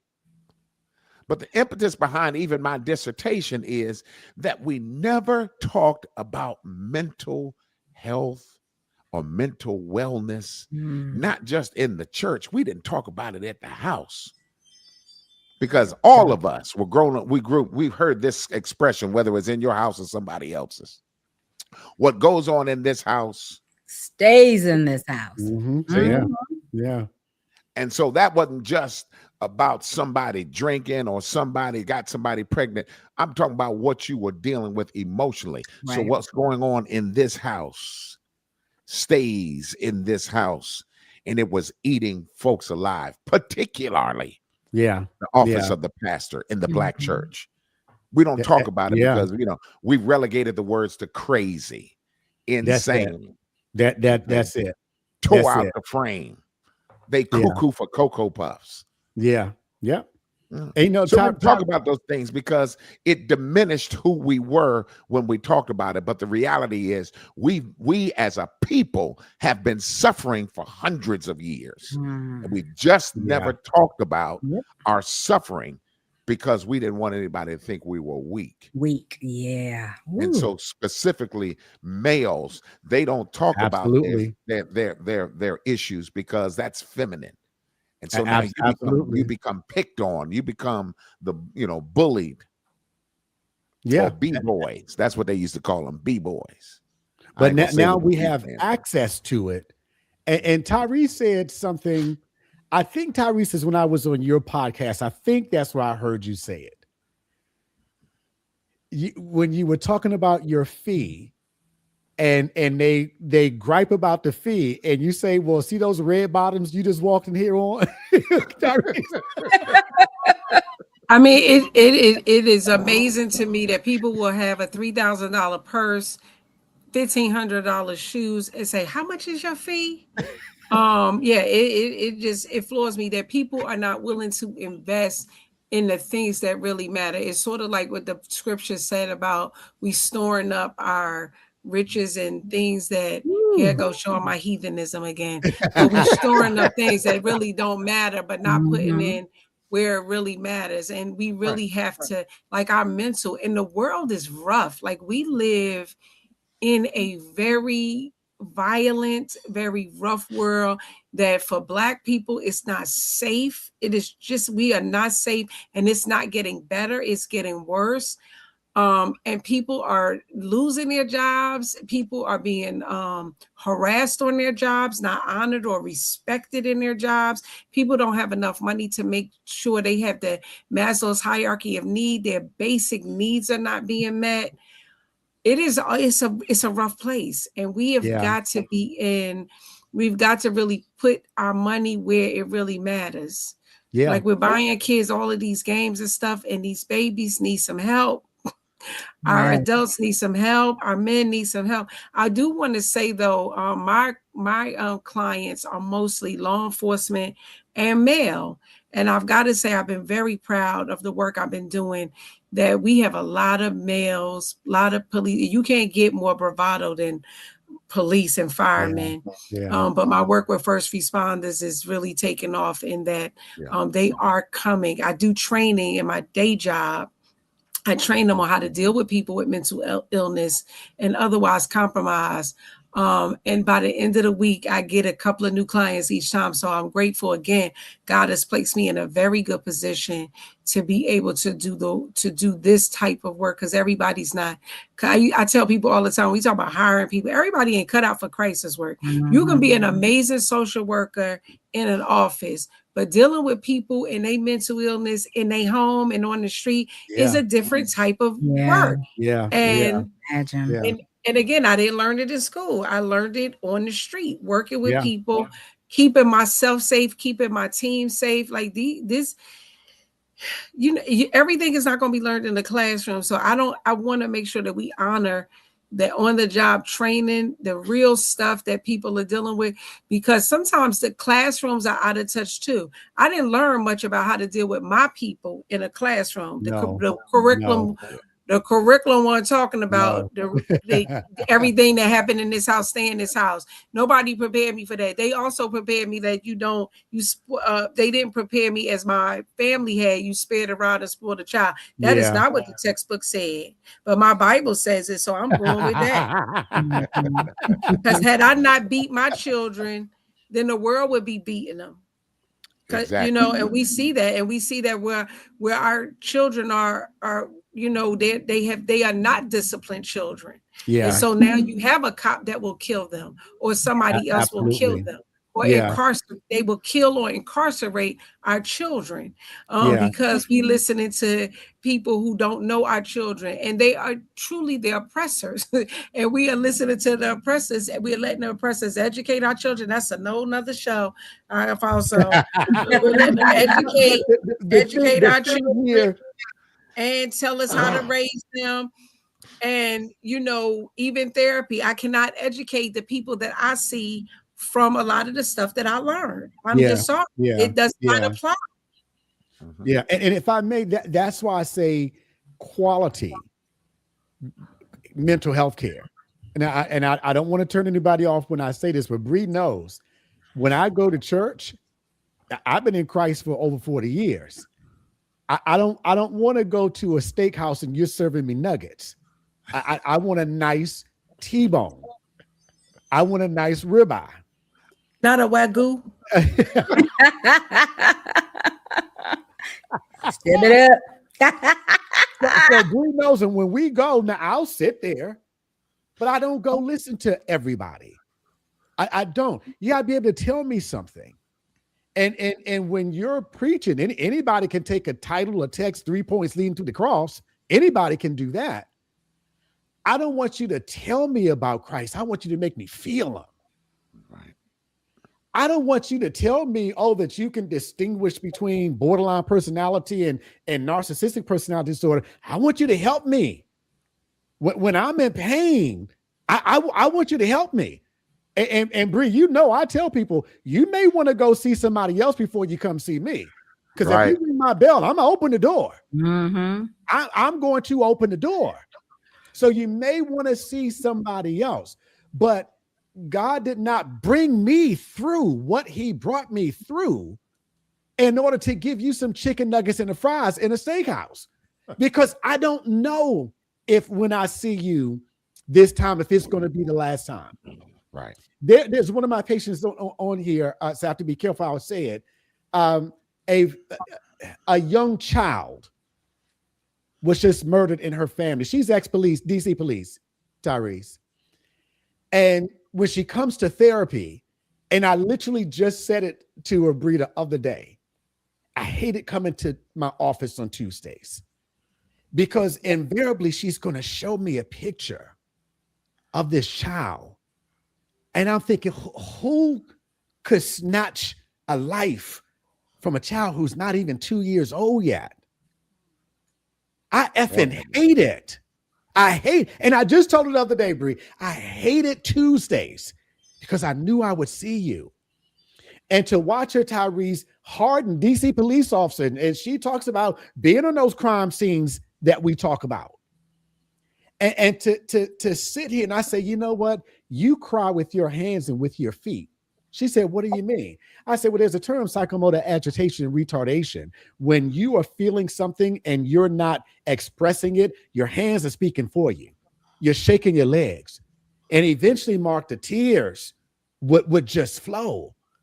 And I can see, it's like, Alfonso, nobody taught me that it's okay for me to be saved, but sad, sanctified, but feel like, God, why? So when you have people like that come to you, you better bring the Wagyu. You better, because I look at it, Mark, Tyreese, Bree, like whatever got you here. I hate to go see a 3-hour big budget movie and the ending was a letdown. Whatever got you here, bless your name, I hear you, Lord. Whatever got you here, we're going to make this work. Because I got a lot of stripes on my back that got me here. So I ain't going to be in this by myself. Right. Right. It's nowhere in the world you're going to drive up from Raleigh, North Carolina twice a week and ring my bell and I not open the door. No way in the world. And pay the fee. And pay the fee. Tyreese. and pay the fee. Think about it. I mean, therapy twice a week. Absolutely. No, that's what I'm saying. But you invested in your own health, your own healing. Like most people would, they want to come, but they don't want to pay. But you driving, right? 4 hours. Mark killed his car. He killed That's it. what I'm saying. He But he saved miles in that car. He killed But it. he saved him. That's it, Tyreese. And that's what people got to get. People got to get, like, listen, stop worrying about, you spend money on alcohol, you spend money on Wagyu, you going on a date, you want somebody to take you to Del Frisco, have them take you to therapy. I mean, seriously, stop playing. And this is the thing, I have been depressed, and Alfonso was with me when I went through a very serious depression, and it actually happened to be a medical issue and I don't know if you remember, Alfonso, when I quit all my jobs. And Alfonso didn't even accept my resignation because he said, I knew something was going on with you and I had no idea. But what happened was I had diabetes. My blood sugar was dysregulated. I had no idea. But I was in a dark place. And when I say it is nothing I'm not going to do. I remember when the lady first told me she was going to prescribe me Zoloft. I was like, I ain't taking that.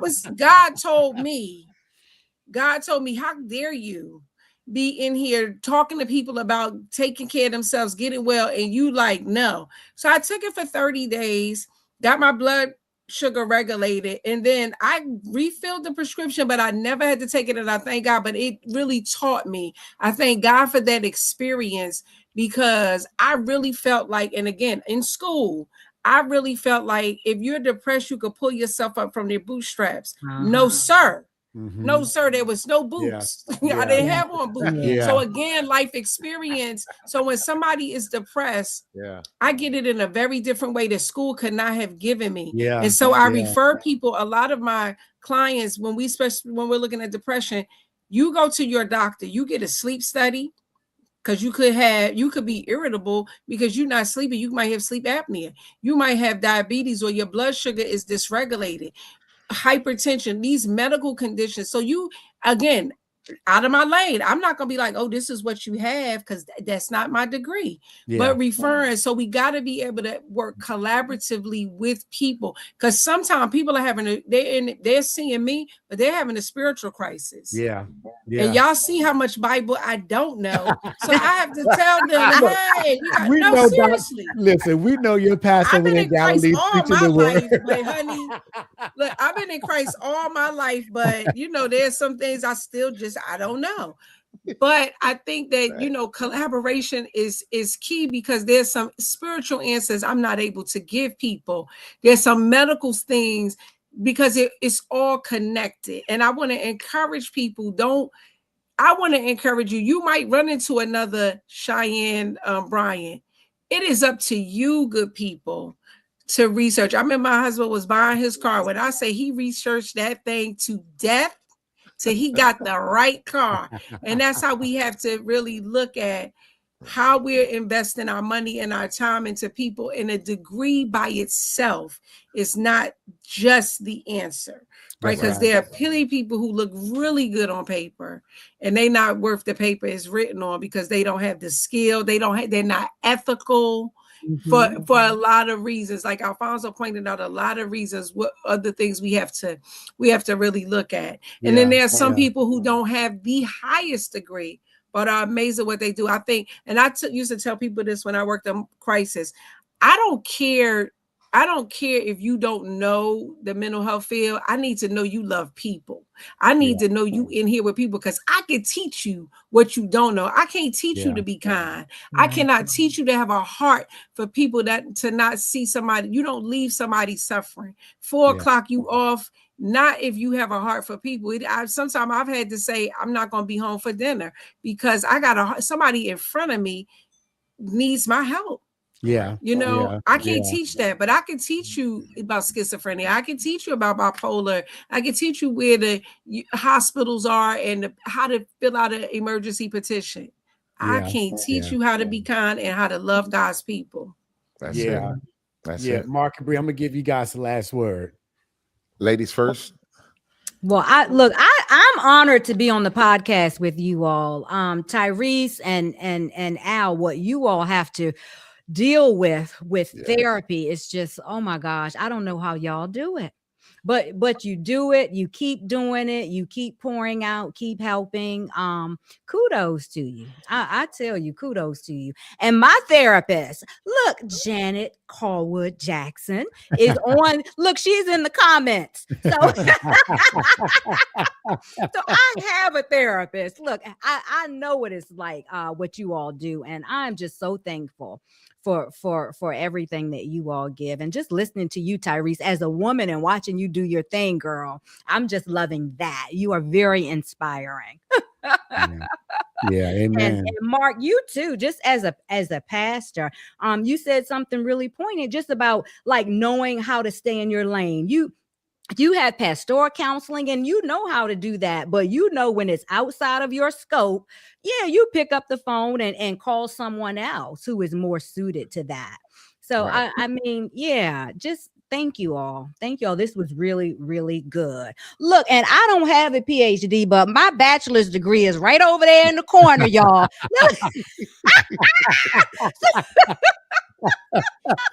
Before Mark goes, I could pull it up. Before Mark goes, I want to say that coaches have a really good place too, because there are a lot of people who don't have a psychological issue, right? But have some life issues, and a coach is more palatable for them. And I think that there's a space for coaches and good coaches. And so thank you for what you do, because there are a lot of people who will not go to church. They will not go to a therapist, but they will be coached. And so thank you and thank you also for breaking it down, because I learned something too with all of the accreditations for coaches. Thank you. Didn't she break it down, Tyreese? She broke it all the way down. Hey, look, Pastor Mark, I think her homiletics and hermeneutics were correct on that one. Absolutely. Absolutely. She broke that thing down like a fraction. Look at Dr. Jackson just chimed in. We love you, Dr. Jackson. Mary, can you put a picture of Bree's book up? And Bree, can you tell us about your book? Oh, yes, I would love to. So my new book, my latest book, Lessons from Mama, is out. It came out about a month ago. I'm so proud of it. God told me 25 years ago to write a book. He said, write a book with the words that I give you. And I sat down and tried to write it, and the words wouldn't flow. I did not know that it was through the course of those 25 years of journaling that God would then sit me down and tell me to take all my journals and put it into a book. And so that's what this book is. And it's about my journey through a bad relationship, a bad marriage, and a bad divorce, and the healing process that God took me through to find myself and then to heal my relationships. So I love it. It's out. You can get it on Amazon. You can go to brenalewis.com and purchase a copy, and you can make an appointment with me as a coach as well. Oh, that's right. It is the chapters that I've read. It's been amazing. And this is, it says lessons from Mama, but I've actually had some men. I tested it out on some men, and they said, oh yeah, this speaks to me. So some men have purchased it. And I've been telling her last week, I said, I'm just so proud of you. I am so proud of you, because I watched her agonize, and as she's writing her story, she's getting emotional, and she grew up military, and military, you don't show your feelings. So I had to discern when something was going on, Ty. But her writing it, and it's already been a blessing to hear her family talk about, I live with you, and I didn't know that. I've just been saying, she's probably tired of hearing me say it, but I am so proud of her, so proud of you for what you've done. Thank you. And my dad called me. Just say my dad called me the other day, and I was kind of concerned because I had written something about my childhood. And he called, and he was just so proud and so excited. And that made me woosah. I just felt really, really good to hear that from him. So yeah. And Tyreese, we're gonna come back to you. Mary, can you put Tyrese's book back up, Proverbs Woman? Tyreese, can you tell us about the book as Mary puts it up there? Yes, first I want to congratulate Bree on writing your book and listening to God. You know, this is God hard work. Right? It's not hard work, it's hard work. Yes. And being able to listen to the voice of God, we are not going to go wrong. Even when I'm like, God, I don't know what you want. What are you talking about? But anyhow, and that transitions right into my book, because God gave me this idea maybe 2 or 3 years before it came to fruition. And I was like, oh yeah, that'll be great. A coffee table picture book. So an anthology with lots of people telling a brief snippet of their story. And I was like, oh, well, but God told me the 2 people to go to. And I knew it was God, because these were not 2 people I would normally go to. And the first person, she says, Tyreese, this is not just a book. This is a movement. She said, this is the time for this book. And when I first pulled everybody together, it was January, the January last year. And it was I can't remember the numbers, like 6 million. I can't remember the number. Let me not say. Lots of Black women were losing their jobs in the federal government. Like, it was really apparent, like, this is an attack on Black women. And the audacity of me to have a book of everyday women. And I say everyday women because the Michelle Obamas, the Oprahs are going to get recognized. They're going to get kudos for everything they do. If Oprah blows her nose, they're like, oh my God, how wonderful that you blew your nose down. No, seriously. But these are women that are everyday women that are doing extraordinary things. And I'll just give you one example. the woman in this book who talked a young lady out of suicide as she did her hair. Oh, right? Like, who's going to recognize that and say that was amazing, except the right. mom, maybe. Yeah. But she's doing the child's hair for free because she's being bullied. And as she's pouring into her, I'm watching her as I sit under the dryer, pour into this baby as she's blow drying and curling her hair and talking her out of suicide. And I'm saying, I didn't even have to jump in with my skill. And I got skills to talk out of suicide because that's the work that I've done. I didn't even have to jump in because she knew what she was doing. That woman needs to be recognized. And so this book is filled with 31 women who are doing who have done or are doing extraordinary things that maybe the world wouldn't recognize. And God was saying, show people what extraordinary looks like in the ordinary. And these are women, so you didn't have to be a wife and you did not have to be a mother, but the criteria was you did have to be a woman who serves God. And we have a Muslim woman in the book as well, so serves God. Good. And you had to be a person that really pours back into the community, right? Because when you look at the Proverb 31 woman, that's what she did. She did have children. Not that she did, because this is King Lemuel's mother telling him the kind of woman to find. Right. So mother and wife could come, but that love of the community and serving and being an entrepreneur, even in biblical times when it was hard, is sort of in the space we are now. You're losing your job, but yet you're trying to create your own lane. So, I mean, I just think it was appropriate. And so hopefully it's a beautifully done book. It's colorful. The women are extraordinary. And I just found that I was so honored of the people who joined me, because a family member was a part of it. 4 people I went to high school with, when they knew me when I was on Section 8 and they have nothing, to be able to say, if you're doing it, I want to be a part, like, was amazing. Some of my sorority sisters and other friends, it was, and even my coaches, one of my coaches is in the book as well, one of the ministers at my church. So, and then people who didn't know me, but had heard. And so I feel that God had placed me in this position to do this book, and we're creating an entire movement. So I would like people to go on Modern Proverbs 31 Woman website and join us. We have now created a midweek prayer, 6:30 in the morning. You can get the information there. We are creating free workshops for women because we want to build women up and improve their self-esteem and establish a natural community. So how the people say, I was never invited to the table. Well, baby, we are creating our own. Yeah, good. Modern Proverbs 31 I women. love it. All right. That's wonderful. And if I may, I don't know, Tyreese, if I'm sure you come across in your travels. I was speaking to a young lady recently, and she disclosed that she has herpes, simplex 1 and 2. And every time since I've been a therapist, I come across a woman like that in particular. They think that their value is in that, and they choose men based on that. And it's the hardest thing to get them to understand that your value as a woman is not there. So as you're talking now, I don't always say things that I do, but periodically, like I purchased, Tyreese, I still have your books in my office, Mind Over Matter. I'm going to purchase a copy of that book for her, and I'm going to refer her because she's in Christ. We had a pastoral session the other day, but now I may get in trouble for saying this, but on the totem pole, Black women have been on the very bottom for so long.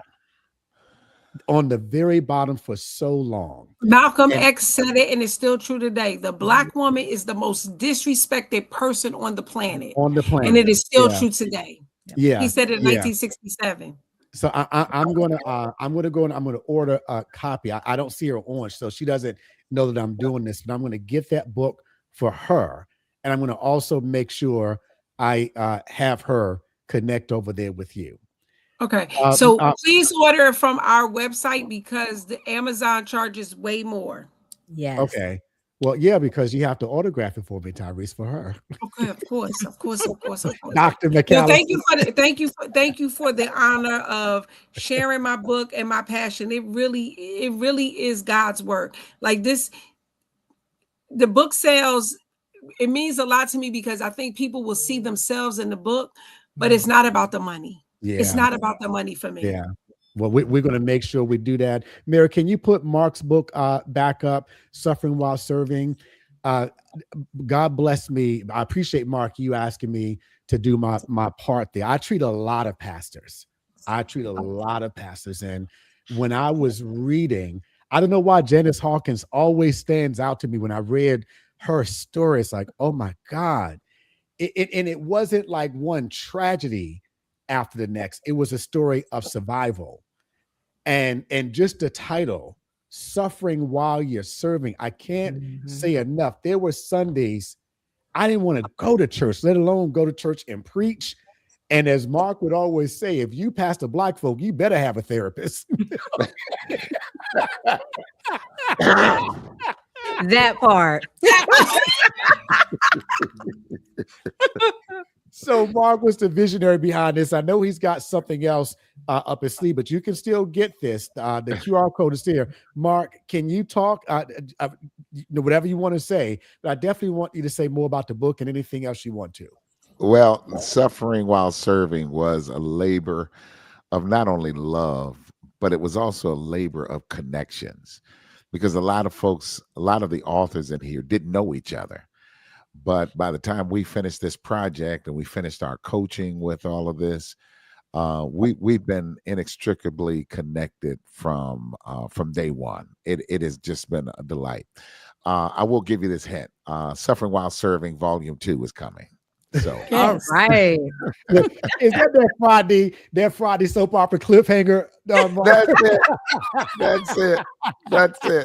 In this year, Mark, or do we have to wait until next year?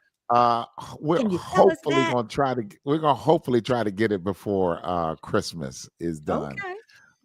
But then I'm gonna do a solo project as well. So nice. But it's really good to see Bree, your book, and Tyreese, yours as well. Bree, what's next? Are you gonna have your own Fix It show too? Well, if Alfonso lets me borrow his tools. Isn't that special? Isn't that special? Yo, kill me building houses and garages and all that other, whatever. Oh my God. I love it. I just want to say, listen, we are all human. We are not supernatural. We all don't have the answers, but you know what I found out, particularly in the Black community, when we become collaborative rather than competitive, we've been able to solve a lot of our issues. Yes. I don't want folk to look at any of the four of us as having arrived. We are still under construction. We're still learning each and every day. We're not going to get it right all the time, but isn't it something that God still gives us another chance to get it right? Yes. Okay. Yeah. So I just want to say, even in this discussion, there's no need. I am who God created me to be.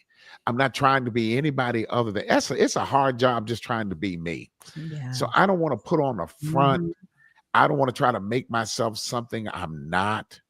I don't tell folk, call me Dr. Gibson. You call me Pastor Mark. Yeah. Okay. You just call me Pastor Mark.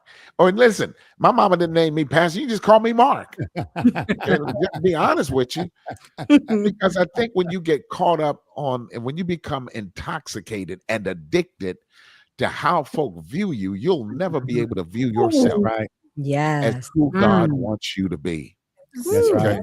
That's right. So it's time out for all of these likes. Likes, they love Jesus when he was riding into Jerusalem, but by Friday, them same folk. Same folk. The same identical folk who had done so much for, said, give us Barabbas. Yeah. And so none of us are here to tell you necessarily who you should see. Ask God to give you discernment.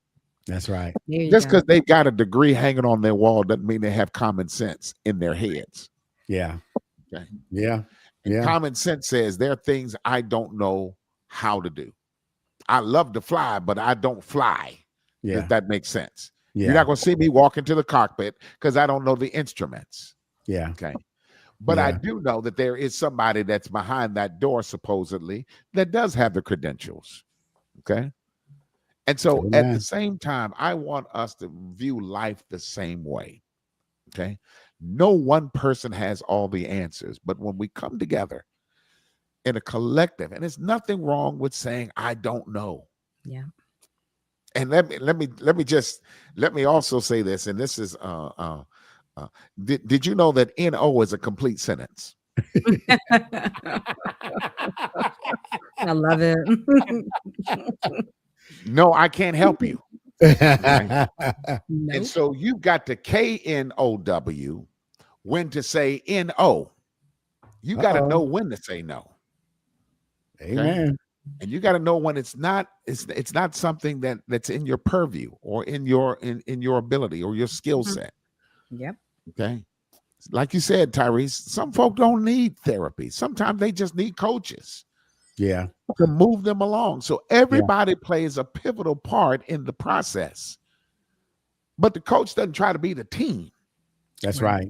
That's right. And the team sure can't be the coach. Right. So we got to know our lanes and know our gifts, and we've got to know what God has called us to do. Amen. Yeah. Amen. And if you don't KNOW, please at least say NO and refer them on.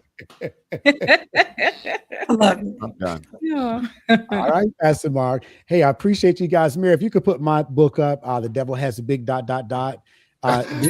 book, yeah, and it was intended to be a play on words. And I see Dr. Jackson saying that she loves to work with those women, Tyreese, that we were talking about.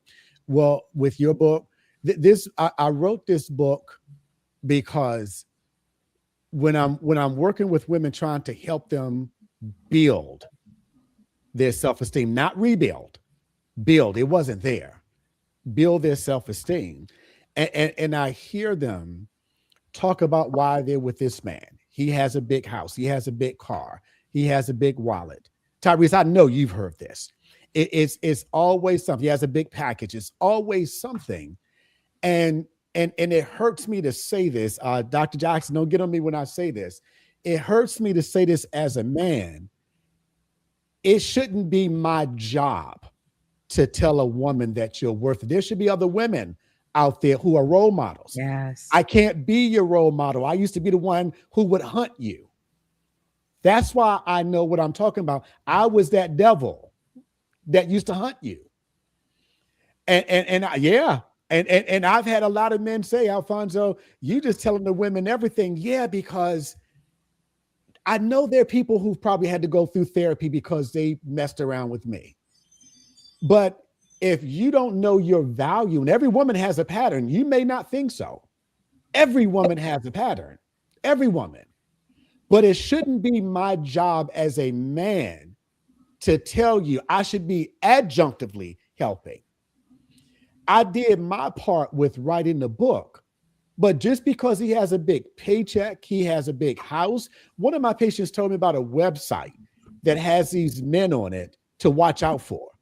And I felt like I was special, Mark, because everyone would say, yeah, there's a site, but we can't tell you because it's secret. And one of my patients, you know, she's a Delta too, Tyreese. She's a Dr. Delta too. But she said, Alfonso, I'm just to let you see a snippet. And I said, oh my goodness, these men are on here. But these same men I hear brag about how they just got this one, how they just got that one. And I had to tell one, for what you get from them in the bedroom one night, it takes me 5 years in therapy to try to undo that damage. Wow. It's sad. I will always have a job as long as we have women who don't know their values. Wow. I want to say, Alfonso, though, that it is really, and that's why we have to be healed, right? Because as a mother, I had to give that to my children. And if I didn't give it to them, then I leave them vulnerable. And so me being healed helps another generation. And my daughter said, and Alfonso, I was a little pretty tough customer with those girls. I had to be. No, not But you, Tyree. I was not afraid to spit a ride or spoil the child. But my daughter said, she's very thankful for some very hard lessons that she had to get here because she has some stuff that her friends just don't have. Like, I'm not worried about nobody playing or beating Deja. I ain't worried about it. It ain't gonna happen. Or playing in her face. I remember when Ayana did come home from college, I asked her about a young man that she had just talked about right before coming home. And I said, oh, well, what happened to so-and-so? She said, he don't know how to pursue me. Okay. And my baby was 18. My baby, I love that. I loved it. Like, he had a standard. He at 18. And not to brag on myself, but I just thank God that I was able to give them the real. But it's because I'm also healed. Like, when you have women and all they think about is dating and like, sis, pour something into you. You want somebody to spend $150 on dinner, but you won't spend $150 on therapy. You're the problem. Yeah. Right, get healed and take yourself to dinner. Yeah. Amen. Like, it's and we have it. This is a whole nother show, Alfonso. But you have women who are trying to find guys with the biggest, all the things, but not looking for the biggest heart or looking at how somebody treats you, or he has to look a certain way. Again, it's the ego and who's going to be impressed with this. But honey, I need to know I can sleep in the bed and be safe. Yeah. Right. Yeah. And I mean, that's safe from disease. That's safe because you're not everywhere. I need to feel safe, like you're not going to hurt me. Right. And safe that you got me covered. But women and they're trained by their parents who are also not healed. Find the NBA baller, find the this and find the that. And we're messing our children up because they're not looking for the nice guy. Yes. You got a job, at least got a job though, right? Yes, like, yes. And you be able to take care of yourself and y'all work together. Yeah. Right. Yeah. The priorities are mixed up. That's what it is. Yes, absolutely. Yeah. And Renee, love yourself first. Yeah. And when I say it's not my job, I'm not saying it's not my job as a therapist to help you. I'm saying in order to break this cycle in counseling, we call it cycles of disadvantagement, where a mindset of poverty is passed down from one to the next. You'll teach your child how to go and get a breast lift and a BBL so that pay for it, or even pay for it. But we don't do a good enough job of helping women to understand you don't have to settle for that. Right. My mama had a 5th grade education. My father used to beat on my mama, but he didn't get away with it. My mama fought back. She taught us with a 5th grade education how to be fighters. My 2 bonus daughters, my stepdaughters, the thing that really, when I say sold me to Bree, I knew there was nobody else. I watched how she took care of her children. And my 32, 33, I can't know now, 34, 35 years old, 2 children. Kendall's been attacked on the subway, attacked in New York. Kendall fights back. But something that Kendall said is, Ma, now I get the lesson. Mm-hmm. But before was, Ma, does everything have to be a lesson? Now, Ma, I get the lesson. I get it. Yeah. I'm a parent now. I get it. And that's why when I say I'm so effing proud of her, I watch her pass on to her daughters. Don't you let a man run up on you, win you, through you, and then get rid of you. Don't you do that. So that's why I wrote this book. And my next book is already written and sitting over here. Her Vagina Is Not Your Therapy. That's written for men to understand that you need to value, especially Black women. You need to value to me one more time. Her vagina is not your therapy, because you have unhealed men who use sex therapy, hurt women, and don't think anything else of it. And when I have women, and I've had patients literally try to commit suicide because a man rejected him. And I can't say what I say to my patients in the office because I don't want to get kicked off YouTube, but I say his so-and-so can't be that good. It can't be that good. You're going to kill yourself? No. They I think have, that again, they have defined themselves in a misguided and misinterpreted order of importance of who they are. Mhm. You yeah. know, if you've got to have red bottoms for you to be able to stand up tall, come on. Yeah. You're spending money to cover up where you are deficient Yeah. somewhere else. Absolutely. Yeah. You are deflecting what the real issue is so that attention can be on your presentation. Yep. Yeah. Red bottoms ain't that comfortable anyway. They're not. They're cute, but not comfortable, right? Mhm. But I think that I used to tell my girls, you could dress up a garbage can, it's still a garbage can. You have to work on your character. There And you go. nobody likes to be cute as much as I do. I'm all about cute. I got red bottoms and everything. But baby, when I say I work on my character, I work on my spirit, I work on my presentation. Like even as a speaker, I am in Toastmasters, I am getting coached. So everything I do, I can do with excellence, right? I want to be excellent, but not just so that I can have a man. I just think that like we got it twisted. When a woman cares about herself, when she loves herself first, you don't let people play in your face. And that's not just a man, that's on the job. I have told several supervisors, I'm clear, I gotta work. I have to have a job, but I don't have to work here. I'm not going to be abused or bullied or beat down at the end of the day because I'm good at what I do. And I know that I am. I'm licensed in DC, Maryland, and Virginia. Yes, I love it. And you got to come. You got to come like that. And that's just not. And I tell people that, listen, you got to be excellent in your craft. You got to be excellent as a wife. You got to be excellent even as a mother. I'm not even going to let my children disrespect me and keep trying to be their friend. No. I will cut you off because I love me some Tyreese and you're not going to play with her. Yes. And you got to come in strong. Yeah. You're putting it. And that's why I say I'll send them somebody else. Because when the lady asked me, well, what do you think I should do? I said, well, the first thing you need to do is stop using your vagina as a suction cup for his penis. Let's start there. Let's start there. I need you to start taping your sessions. So I can watch. But listen, I told you. Sometimes I'm surprised people come back, Tyreese. You ring my bell, I'm gonna open the door. But you know what? It's not for the shock. People are not on good terms with the truth. And they say, listen, I don't like how you sometimes say it, but I can't unhear what you say. Yeah, close your legs, cryogenically freeze your penis, and then when you are responsible, throw it out, and God will give you somebody. Listen, Bree, I'm telling you, I say all the time, I don't believe they coming back. I got clients that I've had for 3 or 4 years, and I'm like, I done said some things I don't think I can handle, but it's the truth, and it is healing people. It is you, and you know what? And this is the thing I tell people all the time: I don't play therapy. I do not play with that. Yeah. Healing is important to me, and I'm not going to take your money. And now, if you decide not to deal or do the work, that's on you.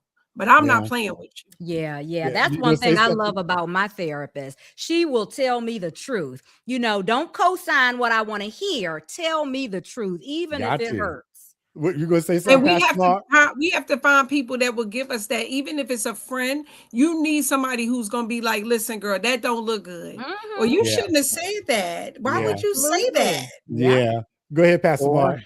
Or you need folk who know how to intervene on your behalf without an invitation. Ooh, yes. Yeah. Okay. Yeah. Okay. Yeah. You don't have to say. See, those are the kinds of friends I need around me that speak truth, even when I'm not speaking it out of my mouth. Yeah. And I've realized, and I'm gonna end on this one, Alfonso. I've realized that a lot of us are allergic to the truth. Yeah. Because it causes us to face ourselves. We can never ever fix what we refuse to face. I'll drop the nuggets. We will never be able. So true. So even when you came at me, Margot really had issues. She wondered, I don't think Mark's going back to this guy. Because it was raw. It was unfiltered. It was, I don't give a heck. I almost said something. I don't give a heck what your title is right now. I mean, listen, if you want to spend your money to drive up and down the road and, I just feel give you anal cancer because I'm blowing smoke up your behind, then we can do that. But if you came to me for real therapy, like you said, Tyreese, he had no time to be playing real therapy. Mm-mm. And Your even life folk was on the I've line. and look, even folk I've referred to Alphonse, I said, now let me tell you something. Don't look for the fuzzy wuzzies. Don't look for him to be coddling you and it's gonna be. I know he's gonna tell you just like a TI is. And he is not that therapist. Yeah, he is not that one that's gonna sit there and jot down a whole lot of notes and say, yeah. No, Negro, what are you talking about? First of all, is this all you? No, what do you say, Alfonso? Is this all you got? Well, Mark, I thought you were going to tell me you beat Margot on Monday, Wednesday, and Friday. Let me tell you something. Let me tell you something. And this is Margot's words. God ain't made a man yet that can beat her. I love it. All right, Lady Margot. You know you rocking Lady Go-Go. And not live to tell the story, Mark, for sure. That's the B clause to it. And live to tell it. Tyreese, we're going to have to take this show on the road to your Thursday therapy podcast. We got to do this again. I love this energy. Absolutely. It's after 9 o'clock. Guys, I have appreciated this. I hope to those of you who are still on with us on Facebook, YouTube, or any other streaming service, we are so appreciative that you took time out of your Monday to hang out with this bunch of crazy folk who trying to get it right. And when we get it right, we're going to break you off a little piece of knowledge too. How about that? Hey guys, this is your friendly neighborhood therapist, Alfonso. Once again, let me tell you, if nobody else has told you, I want you to hear from me first. Not only do I love you, but I'm madly in love with you. Second thing I always tell you, reject a platform that tells you to pick yourself up as a result of putting somebody else down. And then guys, the final things I love to tell you, even if you have to go out of your way, reach down and help pick somebody else up. I guarantee you that there is no greater feeling in life than the feeling of knowing that you have helped somebody who can't help you in return. Right. Dr. Tyreese, Dr. Gibson, Brina, I almost want Mary to put that picture back of your book back up because that man, she fine. And I get to go upstairs and see it too. Ooh, man. Mary, put that picture back up here, Brenda's book. I got to see it just one more time. Boom. But no, not me, Mary. I don't want to see me. I want to see Tyreese. I want to see Bree. I want to see Bree. I can be in trouble. Boom, yes, boom. There she is. Look, y'all go out and buy that book just so you can look at it, okay? Hey, guys, I appreciate you all being here. Tyreese, Mark, Bree, I appreciate it. We're going to have you all back. If you guys want to have anything else to say, go ahead. Otherwise, we're good. God bless you. Good night. Good night. Love you guys. Good night, everybody. Be blessed, everybody. Let's end it, Mary.